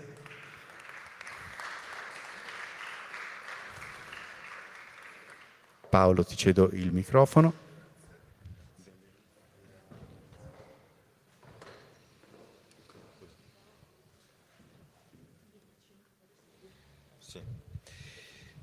Buongiorno, ascoltando Marco Vidal poco fa mi è venuta a mente la vigna di Leonardo, proprio Leonardo da Vinci, che è stata riscoperta a Milano dietro al cosiddetto Palazzo degli Atellani, dall'altra parte di Corso Magenta rispetto al santuario di Santa Maria delle Grazie, per capirci dove c'è il cenacolo dipinto da Leonardo. Leonardo, tra le 1000 altre sue attività, ha avuto anche il tempo di dedicarsi a una vigna e per riposare mentre lavorava al cantiere appunto del cenacolo attraversava la strada e andava a occuparsi della vigna, di questa sorta di orto. Durante l'Expo di Milano, l'Università di Milano si è fatta venire a mente che forse nella profondità del terreno era rimasta una radichetta di quella vigna. Hanno recuperato la radichetta e per via di ricerca genetica l'hanno potuta ricreare e dunque in questo appezzamento di terreno c'è la vigna di Leonardo. Direte, che c'entra con la storia di Marco Vidal? C'entra perché la storia ci consegna una eredità e nel caso di Vidal è benissimo contenuta a Venezia a Palazzo Mocenigo, museo della storia della moda, del tessuto e dei profumi. E quel museo ci racconta che l'acqua di Colonia non è di Colonia, ma è stata inventata a Venezia. Così come quando camminiamo per la città troviamo una quantità di indicazioni toponomastiche, Calle dei Saoneri. Vuol dire che la città aveva una straordinaria propensione a esercitare l'arte della cosmetica ante litteram che fa oggi il nostro Marco Vidal con la sua Mavive. Tutto questo per dire che cosa? Come introduzione all'incontro con Arianna Alessi. Tutto questo per dire che siamo depositari di uno straordinario patrimonio ed è un patrimonio fatto anche di capitale sociale ed è fatto dei 1000 legami con i quali il nostro territorio è tenuto insieme e di cui in qualche modo l'esperienza di Arianna oggi ci porterà una testimonianza nel segno della contemporaneità, perché la lettura solidaristica è uno degli aspetti caratteristici di questo pezzo d'Italia, però quello che ci racconterà Arianna sarà una lettura appunto in una logica di modernità, di contemporaneità. Salutiamo il sindaco che ci ha raggiunti nel frattempo e chiederei poi al sindaco di chiudere i lavori a questo punto, perché fino adesso ha avuto altri impegni di carattere istituzionale, ma è stato così cortese da raggiungerci qui, appunto in chiusura di lavori. Arianna, lei ha molti ruoli nella galassia, nel sistema OTB, ma se ne è ritagliato uno che interpreta un aspetto caratteristico della vita di una impresa. Che l'impresa ne sia consapevole o meno, questo aspetto è indiscutibilmente correlato al suo ruolo pubblico, sociale, ed è la responsabilità sociale, per l'appunto, d'impresa. Ci racconta nel merito di che si occupa? Allora, partiamo da OTB Foundation. Per chi non la conoscesse, OTB Foundation è la fondazione del gruppo OTB, appunto del presidente Renzo Rosso, ed è diciamo, il braccio armato delle attività sociali che tutte le società collegate al gruppo operano nell'ambito sociale. La cosa che diceva il direttore prima è vera, ci sono tanti imprenditori che lo fanno in modo consapevole o inconsapevole questa cosa qui. Noi per scelta del Presidente l'abbiamo fatto in modo consapevole creando una vera e propria fondazione, quindi proprio una fondazione che sta all'interno del gruppo ed è vista proprio come una business unit, quindi esiste la holding, esiste Diesel, Margela, esiste OTB Foundation, se voi guardate l'organigramma esiste OTB Foundation. Diciamo con orgoglio che il 60% dei capitali che abbiamo arriva dal gruppo, ma il 40% arriva da imprenditori stessi che negli anni, io ormai sono 12-13 anni che lavoro nella fondazione, sono di matrice finanziaria, poi vi spiego perché sto facendo questo inciso qui, e tanti imprenditori volevano fare la loro fondazione e hanno scelto che anziché farla, visto che vi dico che è veramente complesso farla, poi adesso che siamo diventati ente del terzo settore ancora più complesso, hanno deciso di donare a noi. Abbiamo le spese amministrative veramente ridotte all'osso, perché spesso negli enti del terzo settore uno pensa, do i soldi, chissà che fine fanno. Ecco, la cosa che abbiamo noi, secondo me da buoni veneti, qui siamo tutti veneti, penso la maggior parte, vogliamo sapere dove vanno a finire i nostri soldi. Ecco, i nostri progetti, i soldi, €1 che viene dato, €1 viene veramente dato ai progetti. Noi siamo, a differenza di altre fondazioni, abbiamo diverse attività in cui agiamo. Partiamo dai bambini ai giovani, alle donne, quindi l'empowerment, la difesa delle donne, quindi centri di violenza, case rifugio, poi i progetti di integrazione, anche qui poi parleremo di un progetto che riguarda l'inserimento lavorativo degli immigrati, e poi diciamo un quarto tema che abbiamo chiamato di emergenze, che siete stati chiamati a lavorare col pubblico, perché appunto questo tipo di realtà sono necessariamente legate ad operare nel pubblico quando ci sono casi soprattutto di emergenza e dove non riesce ad arrivare il pubblico. Questa è una cosa importante da dire, perché noi abbiamo voluto dire di comunicare anche tutti i progetti che lo facciamo per dire sì, ok, è più che altro un dire attiriamo l'attenzione, accendiamo un faro in quei problemi magari che vengono un po' trascurati in questo momento, o dove le attenzioni in questo momento sono dedicate da tutte le altre parti. E notiamo che ogni volta che lo facciamo abbiamo un seguito incredibile. Raccontavo prima al direttore dell'ultimo progetto che stiamo facendo in Afghanistan, perché l'Afghanistan è un paese dove in questo momento non ci sono più i riflettori accesi, però dove le donne non hanno diritti. È il paese, penso, al mondo in cui la donna ha meno diritti, e siamo riusciti ad aprire 2 mesi fa un orfanotrofio per bambine. Pensate, 50 bambine all'interno di un orfanotrofio, una cosa che dice del surreale, eppure ci siamo riusciti, da 2 anni che ci lavoriamo, ma ci siamo riusciti. E la cosa ancora più incredibile è che non sono bambine orfane, ma sono bambine che hanno dei genitori, che sono venuti lì nell'altro orfanotrofio che avevamo per bambine, e dire vi prego prendetele, dategli uno stile di vita diverso, dategli da mangiare, dategli una prospettiva di vita futura diversa. Ecco, questo ha un impatto importantissimo in quel mondo lì, ma è un impatto anche che fa riflettere su quello che siamo anche noi in Italia. E, come diceva il direttore prima, è un tema sociale, è un tema che tocca pienamente le corde dell'imprenditoria. Perché? Perché io mi rendo conto che lavorando all'interno del gruppo DP, arrivando in Red Circle Investment, che è la società privata di investimento di Rosso, essendo CEO in tante realtà, o board member anche di fondi o aziende, noto come sia sempre più importante quanto il profit sia legato al no profit. Quanto più le aziende che creano profit debbano necessariamente restituire al territorio quello che fanno. Lo devono fare in primis per i clienti stessi, soprattutto se hanno clientela giovane, lo richiedono, cioè richiedono che l'azienda stessa abbia quell'occhio in più verso il sociale, abbia quell'attenzione in più verso il dipendente stesso, perché spesso ci capita di fare dei colloqui dove i ragazzi chiedono quanti giorni abbiamo di part-time, quanta attenzione c'è verso il dipendente. E come gruppo, ad esempio, noi lavoriamo tantissimo come fondazione con l'ufficio HR, abbiamo attivato ad esempio il volontariato aziendale. Cosa vuol dire? Cioè vuol dire che i nostri dipendenti hanno delle ore pagate dall'azienda e vanno a lavorare nei nostri progetti legati alla fondazione, e quando gli uomini toccano realmente quello che succede all'interno degli empori solidari, nelle case rifugio, nei centri di accoglienza, nelle case famiglie, accendi quel fuoco, quella sensibilità che magari prima non avevano, non ci avevano pensato, però poi non se lo dimenticano più e vanno avanti anche per conto loro.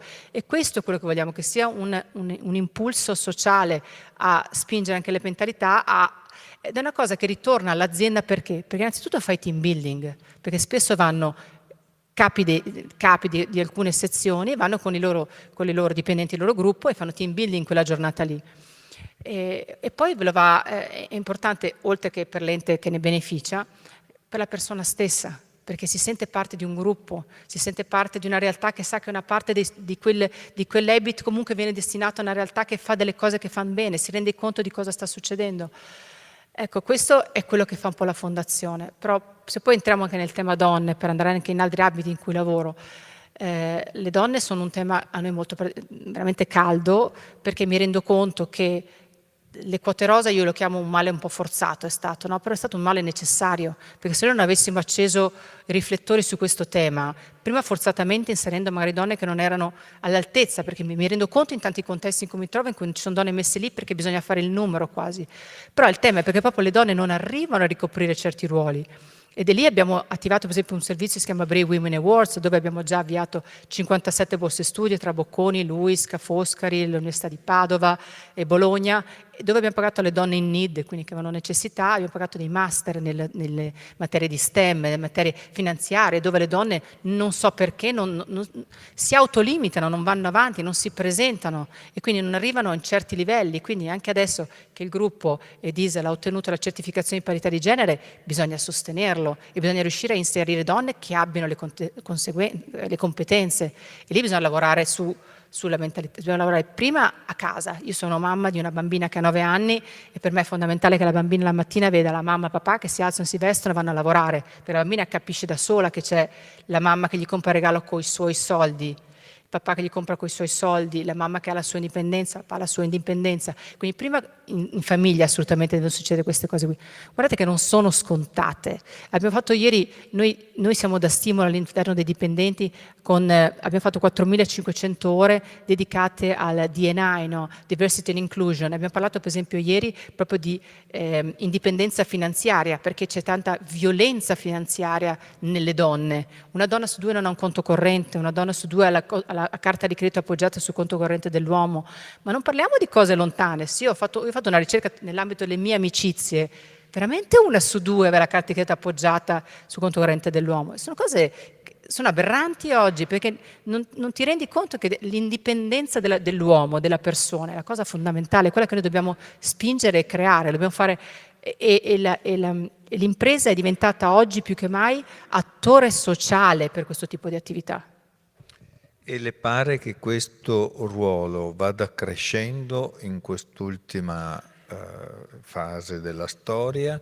Si sta riformulando? Come lo legge? Parlo di quello dell'impresa, perché lei ha sottolineato che il 60% dei fondi vengono direttamente dal vostro gruppo, ma il 40% sono invece l'esito della raccolta e della collaborazione con altre aziende, dunque altre aziende che si sono poste il tema. Sì, come dicevo prima, il profit e il no profit ormai si devono avvicinare. Nella pratica c'è chi conscientemente, chi non conscientemente se ne rende conto. Cioè se tu fai bene nell'ambiente in cui lavori, se tu crei benessere nei tuoi dipendenti, hai più profit e quel profit lo devi ributtare all'interno dei tuoi dipendenti. Faccio un esempio, ne abbiamo avviato un servizio di screening al seno per 400 donne nell'headquarter, abbiamo beccato 9 donne che avevano il cancro, cioè hai salvato la vita delle persone, però a livello di percezione dei dipendenti è stata una cosa fortissima. Queste attività che facciamo di volontariato, che lo facciamo anche ad altre aziende, anche che vogliono fare comunque questo tipo di attività, è importante perché l'azienda stessa ne beneficia anche perché va a comunicarlo ai clienti stessi, i clienti stessi vedono che tu stai facendo del bene e oggi questa cosa è importantissima perché lo stanno richiedendo i giovani, lo richiedono i dipendenti e lo richiedono tante volte se vuoi avere delle certificazioni che ad oggi sono importanti. Ma lei ha appena usato un sostantivo pericolosissimo, bene, e l'espressione è fare del bene, per dirla completa, no? Ora, qui esprimo un giudizio culturale e storico, anche politico. Questa non è esattamente la linea di pensiero prevalente in questo momento.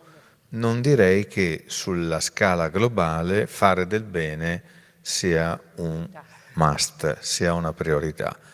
Lei che lavora nel mondo della moda, si sente fuori moda? No, penso che viviamo in un contesto politico in cui ci sono tanti uomini al governo, e questo sottolineo tanti uomini, tanti che sono egoriferiti, tanti che mirano sono più forte io, predomino io, che è proprio la caratteristica dell'uomo questa. E purtroppo abbiamo un momento storico molto delicato che fa paura. Però non è che dobbiamo mollare le cose. Questa cosa io la voglio vedere sempre in modo positivo. Dico, starà scuotendo le anime di tutti, scuotendo le menti di tutti, ogni Stato facendo la propria riflessione. Noi italiani da che parte stiamo? Vogliamo legarci all'America?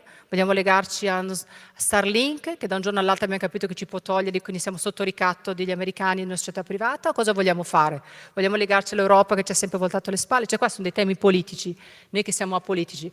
Veramente non voglio entrare, questo è il mio pensiero personale, però credo che siamo in un contesto economico di riflessione importante che lo devono fare sia i piani alti, ma dobbiamo farlo anche noi a livello personale. Quindi Madre Teresa di Calcutta, per conoscere una persona che è conosciuta a livello mondiale, diceva: vuoi la pace nel mondo?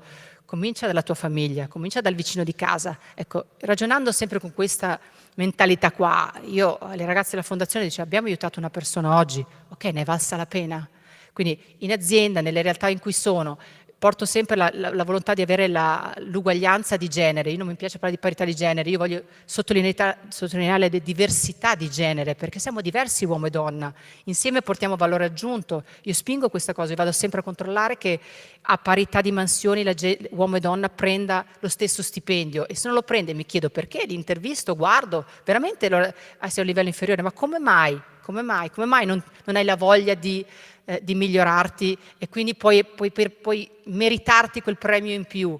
Ecco, queste sono riflessioni che devono essere fatte, quindi la voglia di voler cambiare le cose dobbiamo volerla avere tutti. Se riusciamo tutti a farla, le spostiamo le cose. Io ok, guardiamo sui giornali quello che stanno decidendo i grandi, ok, come fondazione avremo più da fare se aumenteranno le guerre. Io spero che la pace arriverà, però... Lei prima ha osservato, ha sottolineato anzi, che la fondazione mobilita reti.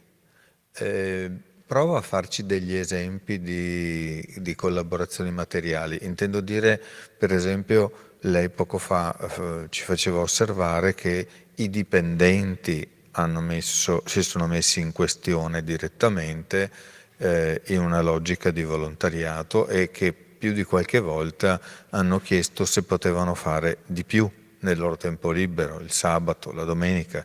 Dunque, la possibilità che innescata la scintilla ci possa essere una, ecco, il gergo militarista non mi piace, ma insomma una esplosione a catena. Nella nostra esperienza personale funziona sempre così, perché quando fai vedere le cose, noi come fondazione cosa facciamo? Prima facciamo un progetto, lo avviamo e poi lo comunichiamo. E allora quando è così, sei credibile, sei vero, ci hai messo la faccia, ci hai parlato tu per prima. Io ricordo quando c'è stata la guerra in Ucraina, noi siamo stati la prima fondazione che si è mossa ad apportare in Italia 443 ucraine, tra donne e bambini. Ricordo quel giorno lì che erano... sì, era questo periodo qua, 3 anni fa, 4 anni fa. Ho parlato con Camera Moda e abbiamo detto: sentite, ma vogliamo aiutare un UNHCR a dare pocket money, aiutare la gente a scappare, poi mandiamo i pulmini a prendere le persone. E loro ci hanno detto: no, non possiamo, perché vuol dire mettersi contro la Russia, vuol dire prendere una posizione politica. Ho detto: no, guarda, no ragazzi, non stiamo parlando di questo, stiamo dicendo salviamo le vite umane, a me non interessa se sono russi, ucraini, stiamo salvando vite umane. La risposta è stata no, e abbiamo detto: non ce ne frega, ci chiamiamo Holiday Brave, lo facciamo e siamo partiti. Abbiamo portato a casa 446 donne e bambini. 4 ore dopo è uscito il comunicato stampa che Camera Moda ci ha seguito. Il giorno dopo il gruppo, il VMH, hanno messo tutti i soldi dentro lo stesso progetto che avevamo fatto noi, cioè Pocket Money, UNHCR per far scappare le persone dall'Ucraina. E poi noi siamo andati avanti con i pulmini. Quindi delle volte bisogna anche essere brave nel dire è giusta quella cosa, è corretta, spingiamola, e poi scuoti le menti e le cose vanno avanti, perché se le cose non le cominciamo a fare, lo sapete, siete imprenditori perché non serve spiegarlo a voi, cioè funzionano, se uno ci crede davvero, poi funzionano, li vedi gli effetti. Un altro progetto che vi ho raccontato prima si chiama Job Clinic Online ed è un sito internet dove noi veramente non abbiamo inventato l'acqua calda, abbiamo messo insieme la domanda e l'offerta di lavoro, ci siamo agganciati a dei centro profughi tra Roma e Firenze e gli abbiamo detto: senti, come possiamo aiutare queste persone a entrare nel mondo del lavoro? Abbiamo creato un sito molto basico che può essere scaricato da qualsiasi device basico che hanno gli immigrati che arrivano in Italia, un Nokia banalissimo, e aiutiamo le persone a profilarle, quindi noi le profiliamo, facciamo corsi di italiano, li aiutiamo ad avere documenti in Italia, abbiamo caricato i profili online, abbiamo detto alle aziende chi ha bisogno di persona dipendente e abbiamo già inserito 300 persone in 2 anni, cioè gente che era per la strada, immigrati, che hanno trovato posti di lavoro. Vi faccio esempio, il CONI non aveva più persone che andavano a sistemare i campi da tennis e da calcio, è venuto a fare formazione da noi e si è portato via delle persone.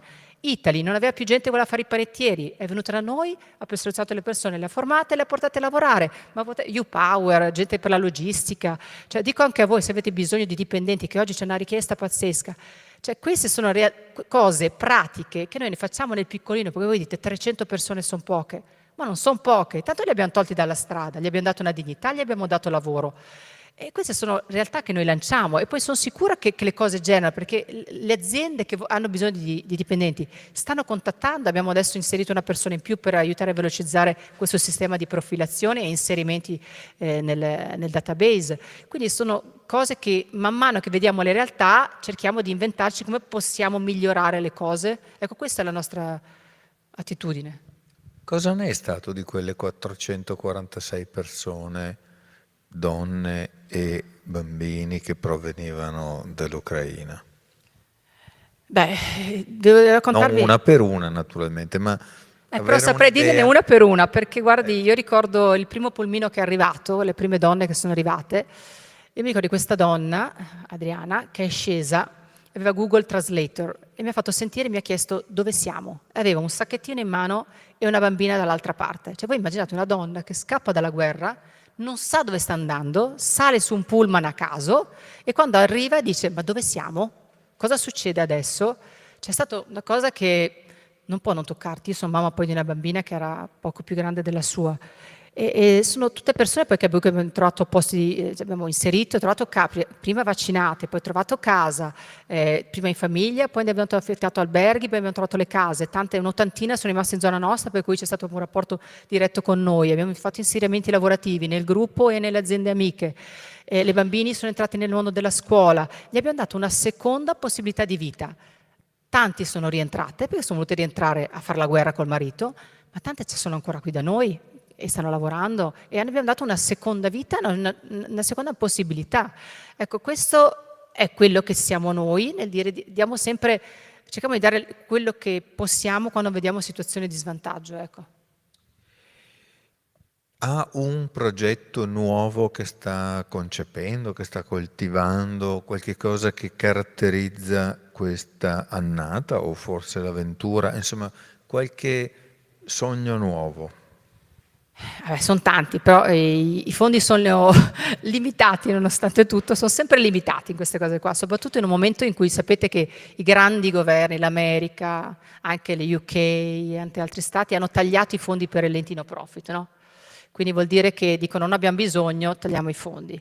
Ecco, noi abbiamo lanciato proprio un bando ieri che dice che vogliamo andare proprio a fare il no profit in quelle realtà là, su temi dell'educazione finanziaria, perché non è un tema italiano, è un tema internazionale, sui temi dell'empowerment della donna, sui temi dell'integrazione del personale immigrato.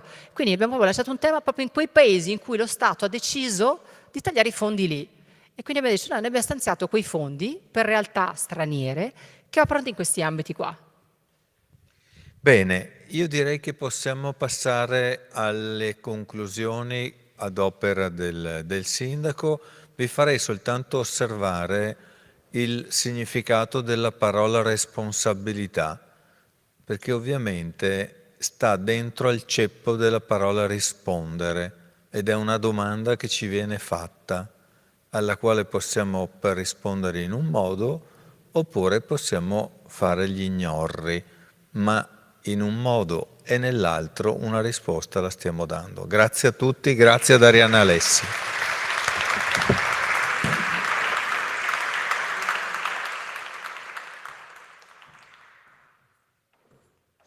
Stiamo aspettandola.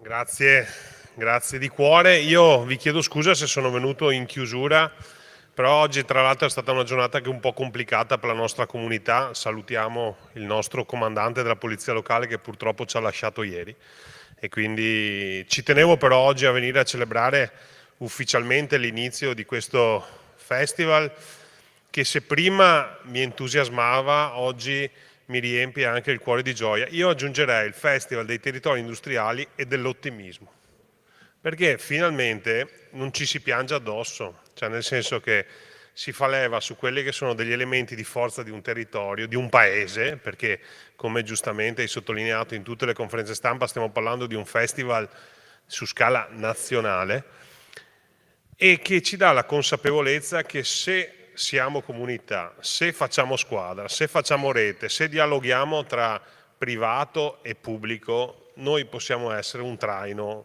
per il mondo intero. E mi piace anche l'idea che attraverso la nostra forza noi ci creiamo le condizioni per poterci sedere serenamente al tavolo con chiunque, senza dipendere più da qualcun altro. Oggi dipendiamo dagli Stati Uniti per qualcosa, dalla Cina per qualcos'altro. Ecco, mi piacerebbe che il nostro paese, e non parlo dell'Italia, mi piacerebbe parlare di Europa, fosse autonomo nel potersi liberamente sedere al tavolo con chiunque. Lo diceva anche ieri sera in occasione della preview con Paolo Mieli, che è questo l'obiettivo, sulla base dei nostri punti forti, creare le condizioni di autonomia per sederci con il sorriso al tavolo con tutti. Oggi invece ci sediamo o attendiamo le decisioni di qualcun altro senza peraltro il sorriso, perché la preoccupazione la fa da padrone. E quindi io, che rappresento forse l'anello debole della catena, perché oggi non credo che la politica stia dando un'idea di grande compattezza e soprattutto di grande forza e autonomia, però come diceva giustamente chi è intervenuto prima di me, dobbiamo metterci la faccia per cambiare le cose. Ecco, credo che questa sia la direzione giusta e mi piacerebbe che questo festival non durasse soltanto dal 14 al 16, ma fosse un autocelebrarsi, ma non perché siamo egocentrici, ma perché ci diamo forza e soprattutto facciamo vedere il lato bello del nostro paese. Quindi grazie davvero di cuore a Paolo Possamai, grazie a tutti coloro che stanno lavorando, perché ricordo che dietro a un cartellone di tavole rotonde come questo c'è un lavoro enorme di tutte quelle persone che vedete in giro con i cartellini che fanno parte dello staff e quindi grazie davvero. L'ultima cosa, per noi essere da cornice a questo festival è un grande onore, però poi quando entriamo nei singoli luoghi della cultura trevigiana credo che capiamo anche il perché, ma non parlo di Treviso, cioè il nostro paese è questo, no? È un paese meraviglioso con dei contenuti che sono altrettanto meravigliosi e i contenuti sono la comunità, i contenuti siamo noi e questi luoghi con questi contenuti non possono che essere una forza trainante per tutto il mondo. Grazie. Grazie, Sindaco. Grazie. Scusa il ritardo.